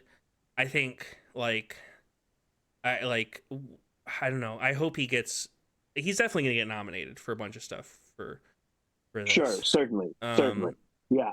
I wonder what they're gonna submit him at as lead or supporting, because they're both really they're kind of co-leads. I know Jesse's credited first, which I assume is just like because he's technically more of a name, maybe. I would venture they're gonna go for lead. Yeah. Yeah, I mean, it makes sense. That would be better for him. Yes, I think so too. Especially because I think there's going to be more. I can't think of a lot of, especially in the context of like the Golden Globes, which is bullshit, but also it's like split into comedy or musical. Like, who is he going to be competing with for lead actor for comedy? Like, I don't really think when you blend the two together, maybe. But supporting actor, which isn't split, is going to be tougher. Especially because I know like Denzel is going to be a big piece of that conversation. It looks like they're running him as supporting. Oh, Kieran? Okay, well. Kieran, yeah. Sorry, well, Kieran. Well, hopefully Denzel doesn't. Because I mean, I'm sure Denzel's really good. Yeah, but I can't imagine he's going to be as good as Kieran. I just cannot imagine Denzel in that movie going to the places that Kieran goes in this movie. One thing I really liked and was impressed was how natural all the dialogue was. Mm-hmm. Apparently a lot of that has to do with there's a lot of improv and like a lot of lines are thrown out, and it was interesting like reading how those two work together. Because even beyond them, there's not that many cast members. It's really just other. There's like 5 other people in their tour group. And that's really it in terms of like any characters who have more than like 2 lines of dialogue. Sure, and you get to know them. Mm-hmm. I like Jennifer Grey plays this great kind of MILF, who like I kept getting the vibe. The whole time I'm like, are she and Kieran gonna fuck? Which it doesn't explicit. My head canon is that they did at some point that night. Yeah. There's no question. Yeah. That night when Jesse loses him. Yeah. I think probably. Yeah. It's funny too. Like I really want to praise Jesse also, but it's funny me praising Kieran so much and then like praising Jesse less so, because there's literally a scene in the movie where that happens, where a character is like, so it's like a joke where a character is so effusive about how much they like Kieran Culkin, and they're like, all right, Jesse. It's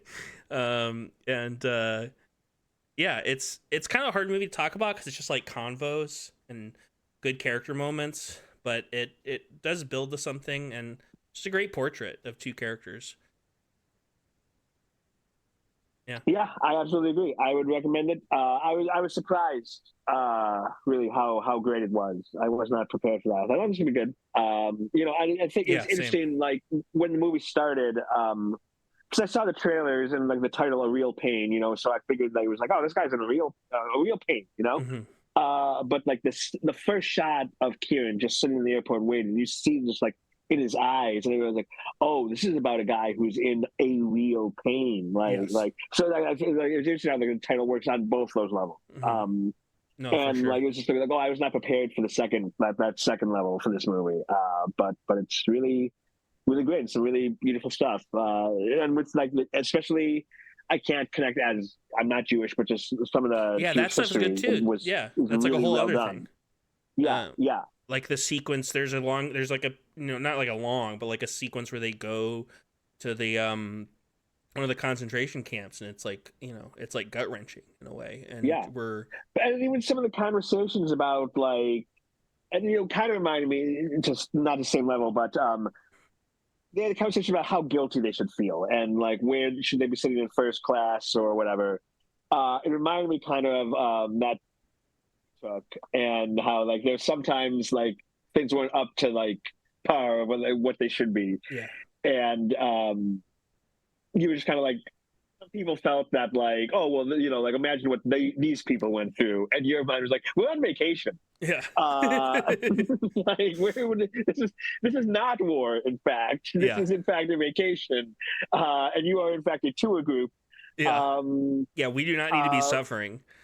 Yeah, but that a different conversation about like what guilt one should feel that history is.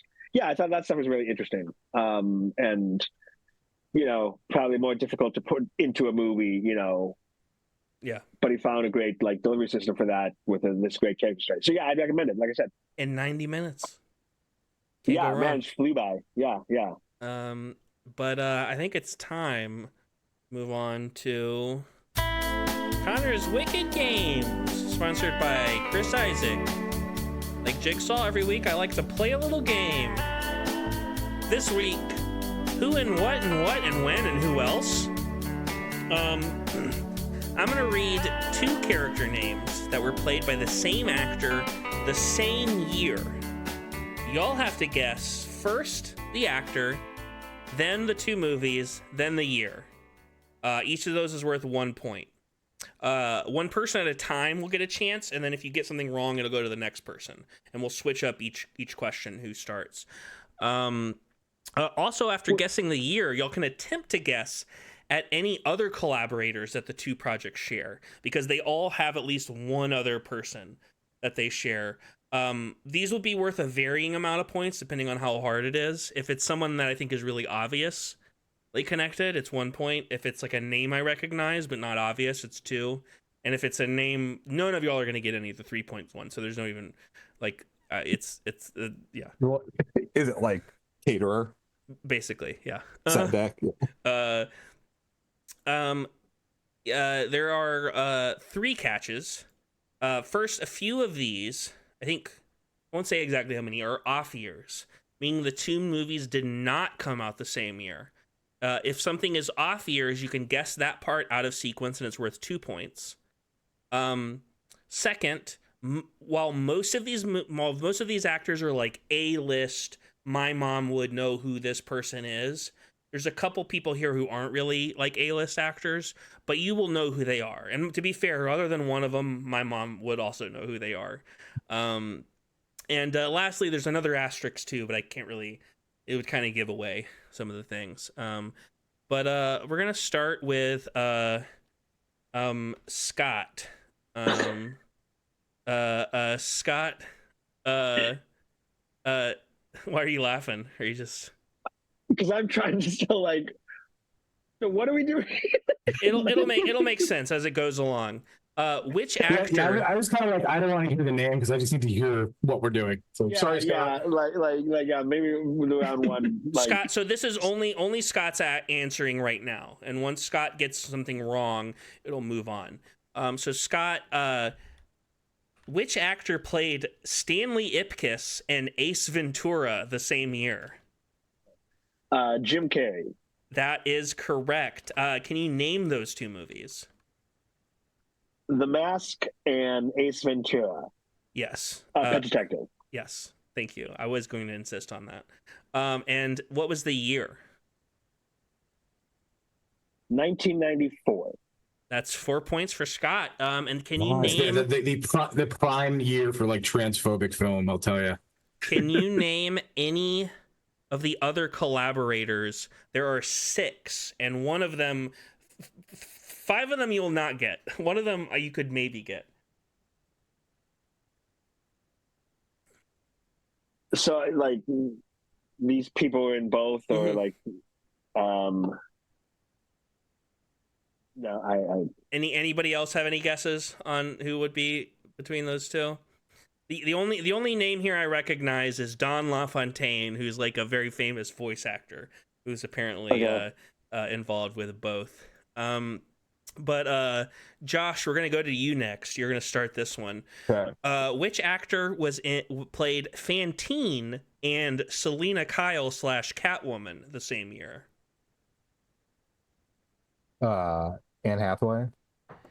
Yes, and what are those 2 movies? The Dark Knight Rises and Les Mis. Yep. And the year? 2012. That is correct. And any guesses on other collaborators shared by these films? There are apparently 158 of them, but none of it. What? All right. But all of them are worth 3 Was points. it just one of 'cause- those things they just flipped the set, just the entirely same Yeah. crew did? Yeah, so if you don't have any And idea, afterward, just it you was can just like, pass. all right, I'll see you guys next week. None of these are easily guessable, but I'm giving you the Okay. option in case one of you guys is like, oh, that movie I know like all this crazy shit about or something. No. Anybody else I got any? actually know 158 people that worked on both. All There's right. some PAs that are shared. Yeah. All right, Brian, we're gonna move on to you. Which actor played Tony Stark / Iron Man and Tony Stark / Iron Man the same year? Robert Downey Jr. possibly. Yes, and can you name those two movies? I think that was God. I don't think I can. I want to say one of them because I have trouble figuring out his pre and post phases. Yeah, I don't know. Daniel? I can think of a couple, but Playing the same character in the same year. Same year. Um, Because I double checked. There's only 1 year where he played Tony Stark in 2 different movies. well, there's one that I'm Oh. not 100%. Sorry, Brian. Do you have a guess? We can go back to you. no, it was an O. I shouldn't have said that out loud. My brain didn't quite connect. All right, Daniel, go ahead. Well, he's like, I don't know if it counts, but he's in Game and he's in Spider-Man Far From Home that same year. Does that count? Those are It's not like the movies I'm reused. talking about, Scott. Because I don't think he really is in Far From Home. I think it's all like archival footage and stuff. There's like a flashback. It's like the flashback to him talking to Peter. It's not like new footage. No, but you still get billed for it. Well, you're getting This shit skipped. makes some money. Scott, do you have a guess what the 2 movies are?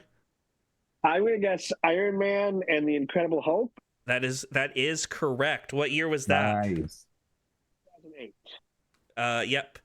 And can you name any of the other collaborators that were shared by that? There's a lot of them. And yeah, I'm going to say a couple are worth 1 point because they're really obvious. Okay, like Kevin Feige. Yep, that's 1 point. Yeah. You got any others? There's another really obvious one that's worth 1 point. I'm trying to think. And there's two kind of obvious ones worth 2 points. I'm just trying to think who's both. John Favreau? No, unfortunately No, not. okay. Josh, any guesses? Clark Gregg. No, Oh. unfortunately not. Brian, any Well- guesses? Oh, yeah. No. Daniel? Sure. Yeah, check that out. Collabs between those 2 movies. Yes. Creative collaborators that would be involved with both. Creative collaborators involved both. So he's in the section. It's post-credit scene. Is that what counts as his thing? Yeah, Incredible Hulk, yes. With William Hurt.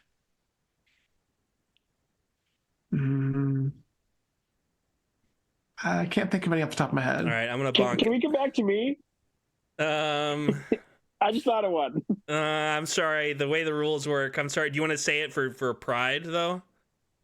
Stan Lee. Stan Lee. Yeah, Stan Lee was the other 1.1. Oh, And then sure. Avi Arad and Jack Kirby are the only 2.1s. The producer and the comics creator. Daniel, Almut and Princess Irulan.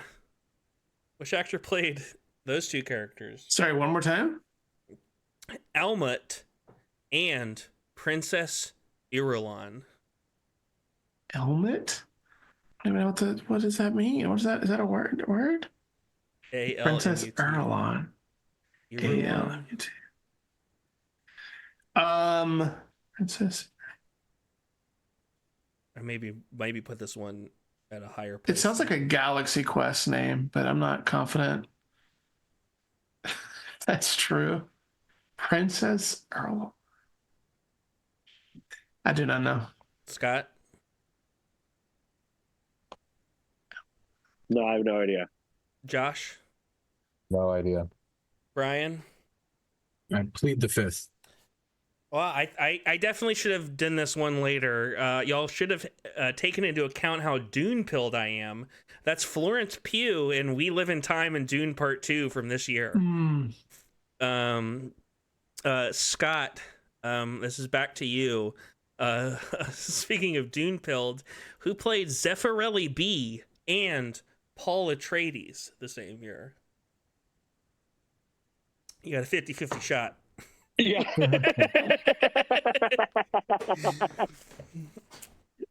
What's the other character? Zeffirelli B.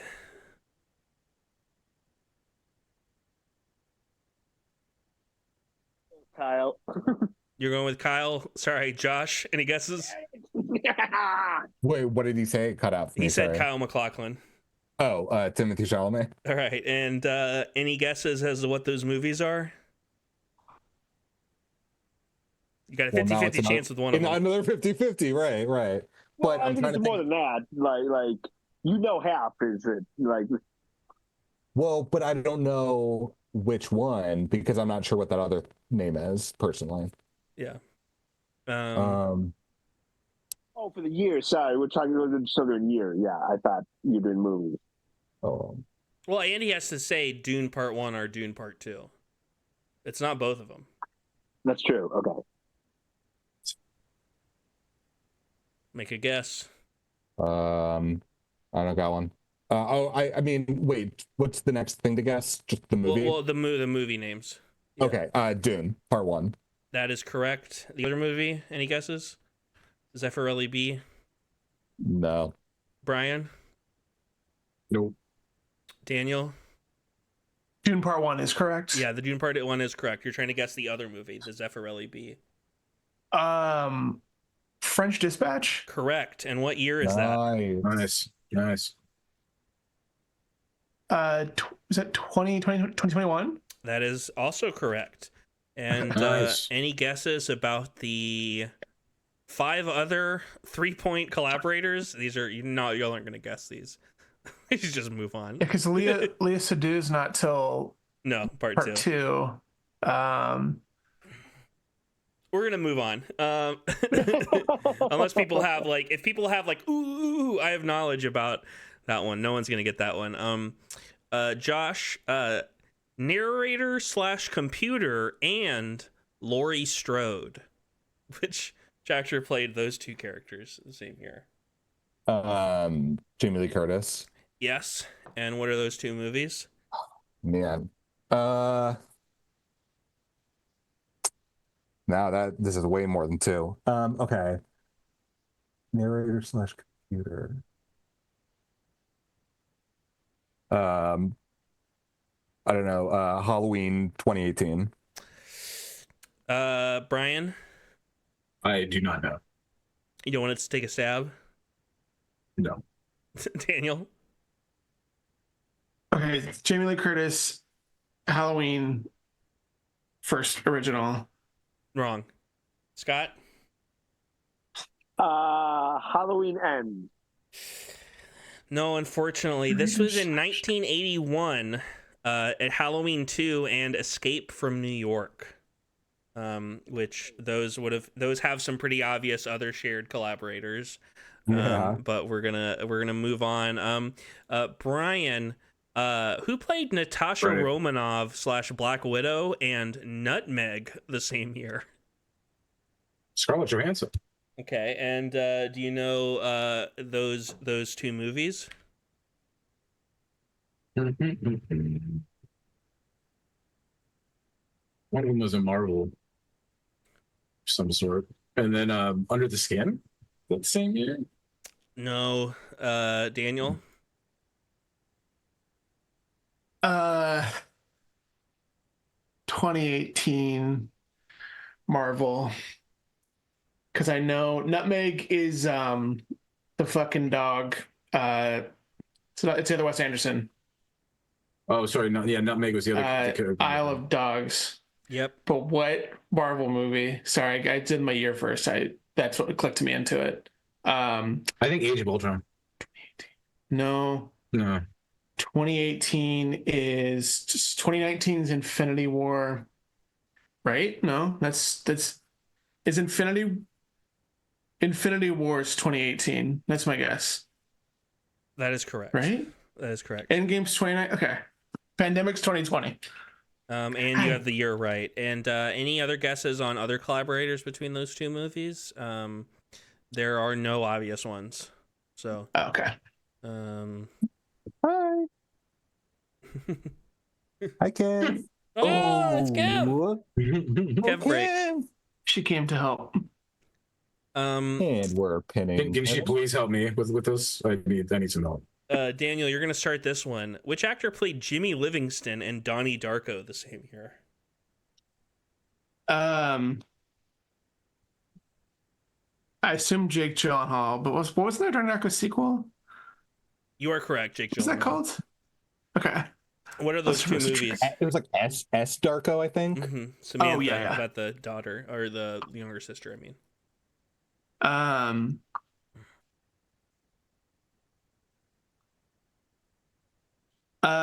freaking Donnie Darko. Wait, is the movie's Donnie Darko? Sorry, that's his name. Is it Bubble Boy? Is that the same year? it is in fact Bubble Boy. Wow, that's insane. That's insane. Do you know the year? Wow. Is it? Oh my god, it was just the anniversary, but I don't remember which one it was. 2001. Yes. Yeah.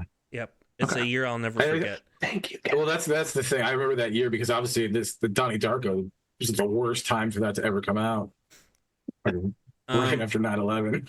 Any guesses on collabs? No obvious ones on this one.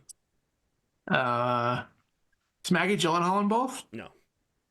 I said no obvious ones. Anyone else got any guesses on that? If not, I'm going to move on to Scott, who played Agent Augustus Gibbons and Mace Windu the same year.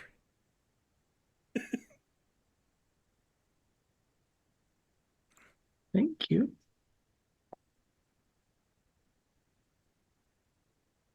I guess I'm going to go with I can't think of his name now, and I'm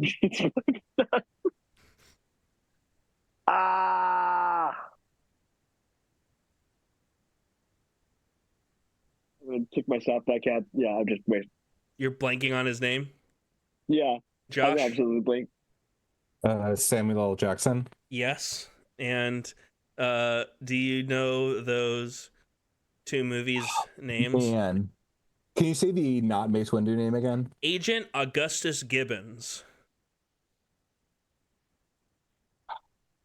Okay. Is that one Planet of the Apes? It is not. Brian, any guesses? I weirdly remember. I don't know if I could do the year, but I think it's one of the 18,000 Fast and the Furious movies. I think. Remember, he played like a detective in that because we watched him. It's not. No, not. Well, I don't want to. Not that detective. Okay. Daniel. I think. Okay, Brian. I think we're in the same headspace, Yeah. but I don't remember which one. Is it? It's the other Vin Diesel thing. Oh, is it the Triple X? Oh, Triple X. That was what it was. Daniel. Yes, it is Triple X. And what Star Wars is that? Shit. Was there a Triple X of a sequel? It's gonna throw me off. I'm gonna guess Attack of the Clones. 2000. Sorry, I can't say it. Is it Attack of the Clones? Yes. And 2002. Correct. And any guesses on shared collaborators? Let me look. Are there any? Nope. I don't know who that is. I think no, that's Groot. It's different. Same mouse ownership now, I guess. So I will say this is one of the ones with an asterisk. Can anyone? I'll give points to anyone who can guess why this is one of the ones with the asterisks, and then I will reveal. Any This specific one? yes. This is one of the ones with an asterisk. This might be the only one with an asterisk, to be fair. Well, I don't think I'm not sure if I saw the second one, but I know it came out around the same time as Star. Is he in the second one too? I'm gonna give you a And point. it also came out the same Star. It came out as Revenge of the Sith or something. I'm gonna give you a point for that, Daniel, because he played those two characters both in 2002 in Triple X and Star Wars Episode 2, and in 2005 in Triple X State of the Union in Episode 3. I don't think I ever saw State of the Union. No, I haven't either. So that was like the asterisk one where it was like technically this guy did this fucking shit twice. Played the same. Are there different crossovers in Revenge of the Sith? Are there any more obvious crossovers in Revenge of the Sith? There's State a of the Union? there's a kind of semi one, but I don't think people would guess it. So I'm just gonna say it, which is Grant Imahara. I guess worked on Oh, that's cool. State of the Union and Episode 3. This is gonna start with Josh, Tess Ocean, and Aaron Brockovich. Julie Roberts. Yes. Aaron Brockovich. Yep. And Ocean's 11. Yes. And 2001. Incorrect. Brian. Ocean's 12.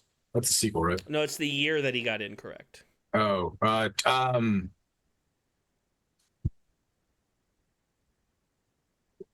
I think it's the early 2000s, maybe like 2001 or two. It was early. Daniel? 2001. 2000? Scott? 99?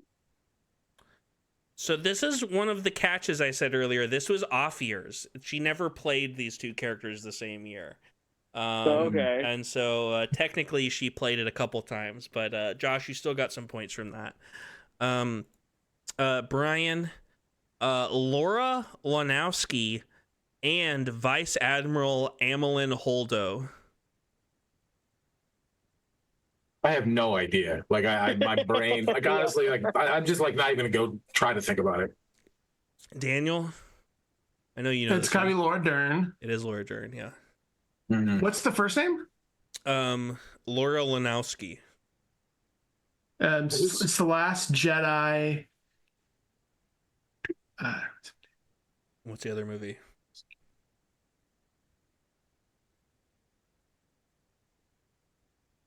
Laura Lanowski. The frick? I don't remember what else she was in that year. I'm so sorry. I'm so sorry, Laura. Scott? Yeah. Marriage Story? Josh? I was thinking Marriage Story 2. There's not a sequel yet.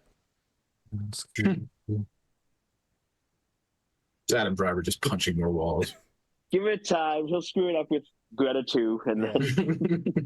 Well, no, the think this is- sequel, the third part of that series is going to be a movie about his children's divorce. Okay. I don't think this is the right year, but is it Wild? It is not. Brian? I don't know. That is Downsizing, which also came out in 2017. Right. I forgot that movie even came out. I think everyone else did too. Daniel, Scott Favor, and Johnny Utah. Oh fuck. Johnny Utah.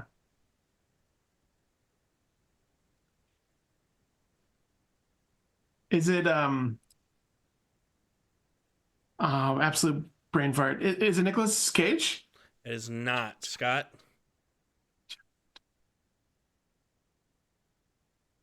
Matthew McConaughey. Josh? Keanu Reeves. It is Keanu Reeves. Oh, I couldn't remember which one of them it was, but it's Point Break, right? Yes, it is Point Break. And what's the other movie? What's the other name? Scott Favor. Is it My Own Private Idaho? It is My Own Private Idaho. Hell Do you know yeah. what year that is? Damn. 91. Yep, another point for Josh. Let me look. Is there any people here that I recognize? Nope. There's literally get my boy. one other person. This one only has one other person involved. It's Sweet. I'll just say it's Don Campbell, who's in the casting department. Wow. I'll give a shout out to this Had guy. to- I got yeah, Kieran. it was right there. I almost said that too. Yeah. I think I made this too long. We could keep going, but we could also cut it here. What do you guys think? I think there's zero chance of me winning at anything. So I Yeah, know where my I vote also is. feel like I'm out of the running, so. Yeah. Yeah. Do we just want to Kevin took it. I think we can call it Kevin's here, asleep. Victory. and I'll leave this, and we can do this same bit. Yeah, I like Yeah, it's a fun. yeah. It's a fun game. I like it. It's a good Yeah, game. It ends. Yeah, Brian, unfortunately, you did not medal. Scott, bronze. Josh, silver. Daniel, by 1 point, 14 to 15, gold. Oh, damn. Oh, I thought it was further out. Nice. Yeah, no, you This is really this. that last one you made Triple up. X saved me. Yeah, we didn't They get really to did. any of the really goofy ones. I will go ahead and I'll say this one just because I don't think I'll reuse it because it was more appropriate. Well, no, I'll keep this one. We didn't get to any of the goofy ones that weren't like A-list actors, but we'll do a part 2. I know we're gonna do a Road to the Oskies part 2 about like Wicked and Amelia Perez and Queer in like a month, and we'll probably do that. You'll probably be too busy being married around then, Josh. Yeah, unfortunately. probably. But I'm excited to Wait, hear your Vin thoughts. Diesel isn't in Triple X too? that No, it's Ice motherfucker Cube. ain't. No, it's Ice Cube. Ice Cube. Icy Vin Cube. Diesel comes back for the third one, which is Wait, there's like, a third There's a It was third like recent, Yes. right? Oh wow. Relatively, yeah. Xander Cade. Okay. Scott, do you have are you all right?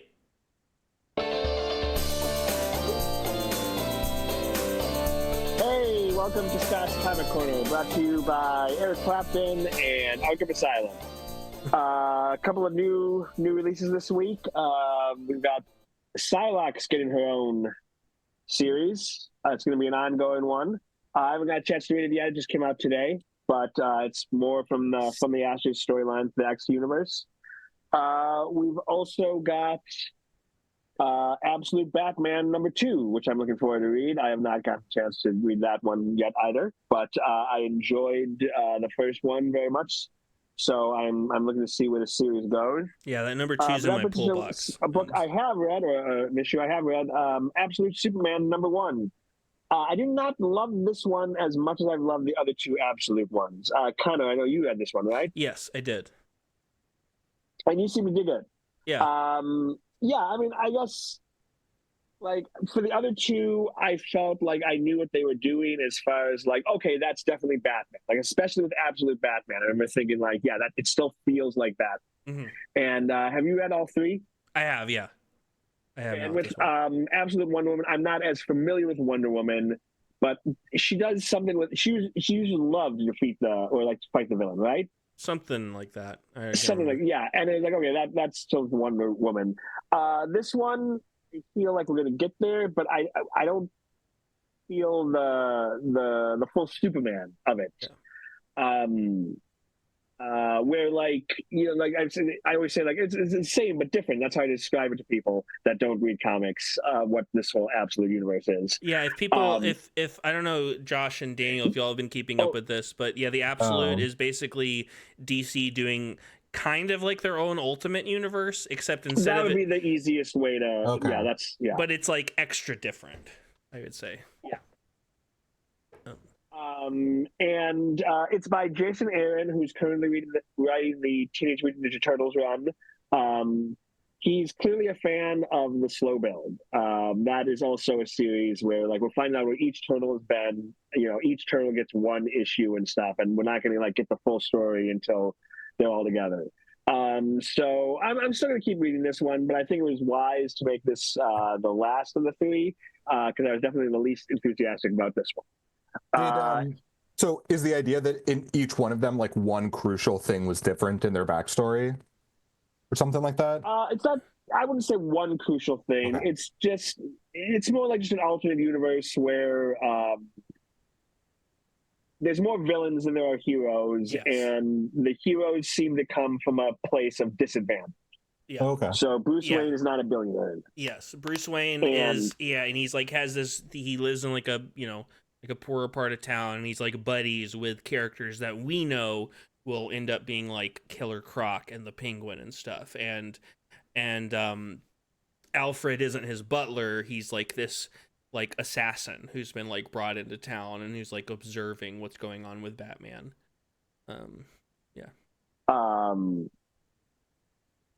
Wonder Woman, she's from the Amazon, but the Amazon, like, she got cast away, so she was actually raised in hell. Yeah. But she's like coming to terms with being an Amazonian. And with this, it's like the major difference with this Superman is he wasn't raised by the Kents. We're not quite sure where the Kents come to play. We don't really know a lot about his backstory yet. We know that we- he was like an actual like old enough to have memories before Krypton collapsed. That part we know. Yeah. I did like the Krypton stuff. You're right. Yeah. I did get it did feel a little Zack Snydery sometimes, but in like the better parts of that. So yeah, I'll be curious to see where it goes. And finally, that leads to the last book. Is the new Spider-Man run starts today. It's called The 8 Deaths of Spider-Man. Dr. Doom is involved. For those following along in the DC universe, Dr. Doom is the new Sorcerer Supreme. He tricked Doctor Strange into giving him the powers in the Blood Hunt storyline that happened earlier this year. And this storyline is, now that Doom is Sorcerer Supreme, we find out that one of the things that Doctor Strange did was, I don't want to give the full backstory, but essentially there's like 8 demons that Doctor Strange fights off to save humanity. And Doom is like, I don't have time for that shit. I'm Doom. So somebody else has to take care of this. And he decides that Spider-Man is the one who will be fighting these monsters. And he gets a new suit. He gets a Dr. Doom Spider-Man suit. Nice. And this is just issue 1 of the new story run. It's new writers on it. Yeah, I know people fucking hated the old runner. Yeah, I can't really speak to that because I only read like the last few issues of that run. I didn't mind it, but like, yeah. But now it's Joe Kelly is the writer. Okay, cool. So yeah, I'm looking forward to that. That's all we got this week. Nice. Real quickly.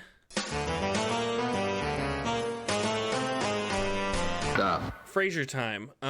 So I've watched I watched episodes 6 and 7. I'm still a couple episodes behind on new Frasier. Good episode with Roz and some dating misunderstandings. Another good party ep with a very good payoff, really good final punchline. And Yvette Nicole Brown shows up, which is always nice. I did think, like, me and Celeste have been watching it, and we did kind of like identify, I think, the core of sometimes what the issue with this new show is, besides the fact that just like it doesn't have the discipline of those old sitcoms where it's like 20 minutes, 20 episodes a season. Sometime the old show would always start with Frasier and his dad like disagreeing on something petty, and then it would build into something more profound.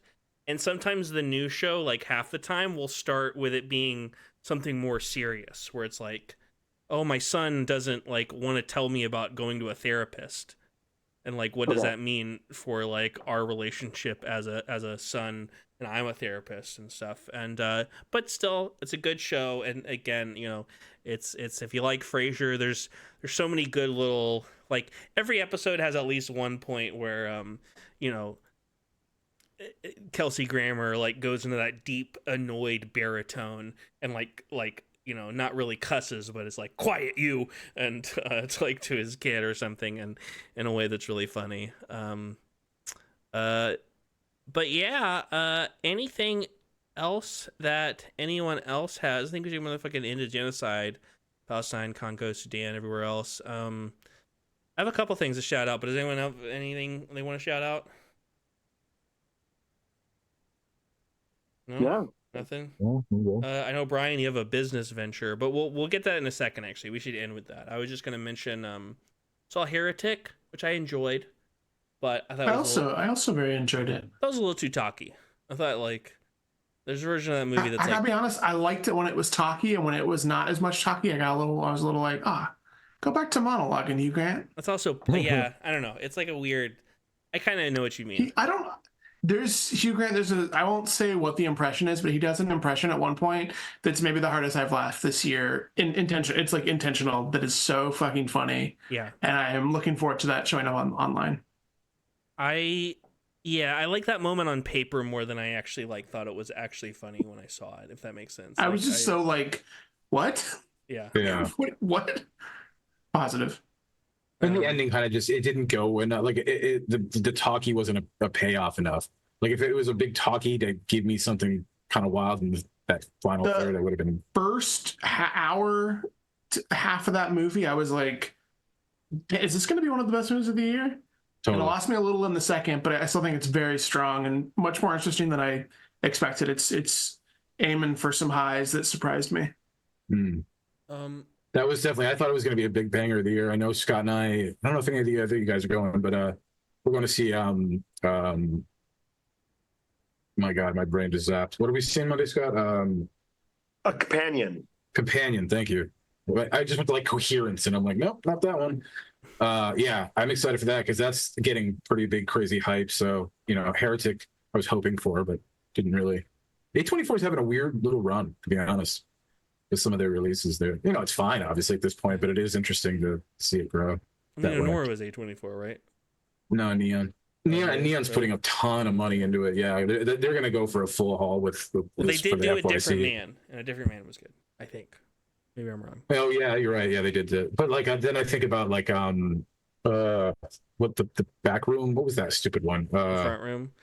Front room. Yeah. I weirdly kind of like the front room. Like, there's like a lot of movies that people really like this year that I like the front room more than, just because that performance from that old lady is so fucking incredible. Like, it's great. Yeah, she's so funny. I think I said it before. The old lady from Poor Things, when she's the one who's outside. That's probably she's incredible. It's probably the second hardest I've laughed in theaters this year, behind A Real Pain. To be honest, it's just. But are you laughing at the performance or the ridiculousness of what is happening? What is happening? But I think the movie knows. I think I don't know. I think that movie, to me, the big problem with that movie is it has a little too much piss and shit in it for my taste. And that's what I'm saying. It feels very just juvenile in that sense of it. There's more like Robert Eggers' brothers. Piss and shit, you say. Yeah. It's not really a horror movie. It's like a comedy, basically. No, yeah. It's just like darker concepts. Yeah, I speaking of horror movie, I watched Terrifier 3, which I actually enjoyed the most out of those, because I felt like for the first time it looked like a real movie. I felt like you could tell the look was upgraded. And so I was kind of like, you know what, this isn't really for me. I keep thinking, the comparison I keep making with those is like when I go to a restaurant, like a hot wing restaurant. When I was younger, I would always get the fucking hottest, whatever the hottest thing is, just like push myself. And nowadays I always go for whatever's right underneath it. And it's not that I can't handle that thing that's at the top. It's that I don't enjoy the experience of having to handle it. And I do think there's something about the Terrifier movies that it's just like I get the impulse, and I really love some of these performers, especially David Howard Thornton as Art the Clown. Like, I genuinely, like, his performance is like the best part of the movies. But they're like so, like, I'm watching them and I'm just like, I don't like Audition is one of my favorite movies, so I admit I'm a fucking weird I like fucked up things, but Audition like builds to that, and there's like emotional catharsis involved. And these movies are just like, it's like what I kept saying about him. It's goofy gore. Yeah, like it's sort of like I've seen so many like all these like French extremes. I've seen the shit, and I've reached that line where I'm like, I hate torture porn anyways. I'll skip off that. Yeah. But this is the mainstream approach, but it's just like, it's so goofy that, yeah, it's great for, I know my audience was a bunch of younger people who probably have not seen a lot of horror movies. So this is a great like dare game, but like for somebody like me, cool. Like I'm glad for Damien's, like I said, the last one, but for me, it doesn't land. I like them better than like a Martyrs, though. I would say that because I agree with you. It's more of like, because I think it's so stupid that I could just put that on. I could put that on honestly, like 11 o'clock at night. I'm just doing work. Whereas Martyrs, I'm like, oh my god, you're just like, I can't believe you're doing this again, and I haven't for that reason. But yeah, I feel like each of those movies. I know, Daniel, you've seen those, right? Mm-hmm. Yeah, and like I do like that each of those movies I feel like has gotten better. And I feel like he's kind of, I feel like you can tell the guy has maybe responded to certain things. And so like 3 I actually kind of liked. I enjoyed 3. I think the look of it. I'm kind of a sucker for all 3 of them. I agree. It feels to me at its best like if I had a bunch of money and a lot of fake blood in high school and made a movie with my friends. Like you can tell that they're having like the best time, and I think that makes the experience better. But I do agree, like I don't like think about anything after necessarily. Like there isn't, I guess I'm not asking you that, but I think some of the like lore stuff that they're hinting at in 3 is fun, and I'll be there for 4. Yeah. I also sat next to a lovely older gentleman in cargo shorts who I watched eat an entire AMC Bavarian what's it called, the Bavarian King pretzel. Oh Jesus! Like spent the whole movie eating it with it in the seat next to him, cackling through it all, and so I really think that elevated my experience. There are some scenes in the third one that I liked that I thought were pretty. Like I really liked the scene in the bar. I thought was pretty fun, especially because Daniel Roebuck and Clint Howard showed up, so that I was like, yeah. Also David Howard Thornton did an interview on Last Podcast on the Left recently, and so like he's a little cutie. He's so fun to see. It's so weird that's his claim to fame. I'm sorry, David. I don't think you should be Joker because I think you're just doing a Mark Hamill impression. But in any other capacity, I wish you success. You seem like a cool guy. But yeah. And I watched Snake Eyes, the Nicolas Cage movie, Brian De Palma movie, which a couple of us watched, which is a lot of fun. People that haven't watched it. Yeah. Make a good double feature. Great opening shot. Great opening shot. Yeah. But yeah, I just want to say next week we're doing our next Twin Peaks Club. It's our interlude episode. We're talking about kind of pretty much all of his post Twin Peaks original stuff, but specifically Mulholland Drive and Inland Empire, which I just rewatched. Inland Empire, which is a good but very long movie. Did you go with us to the Arrow for that one? No, I watched it with Celeste. No, I was thinking about that time that we all went because it is a long theater watch too. Yeah, no, we watched it. We watched it online and we took a couple of breaks during it. I do want to shout out Cam to Kev. Yeah, you Kev Cam. Yeah, let me do. I can't. I'm afraid to move her. She'll wake up, but she's let me see if I can even, right now. I can probably see her torso. Or I can zoom in on her. Hold on. I'll say this stuff over KevCam if that's okay with you. Sure. I want to thank Brian here for composing our outro. I think that you should follow us, Cinema Curse 666 on TikTok and Instagram, posting clips there.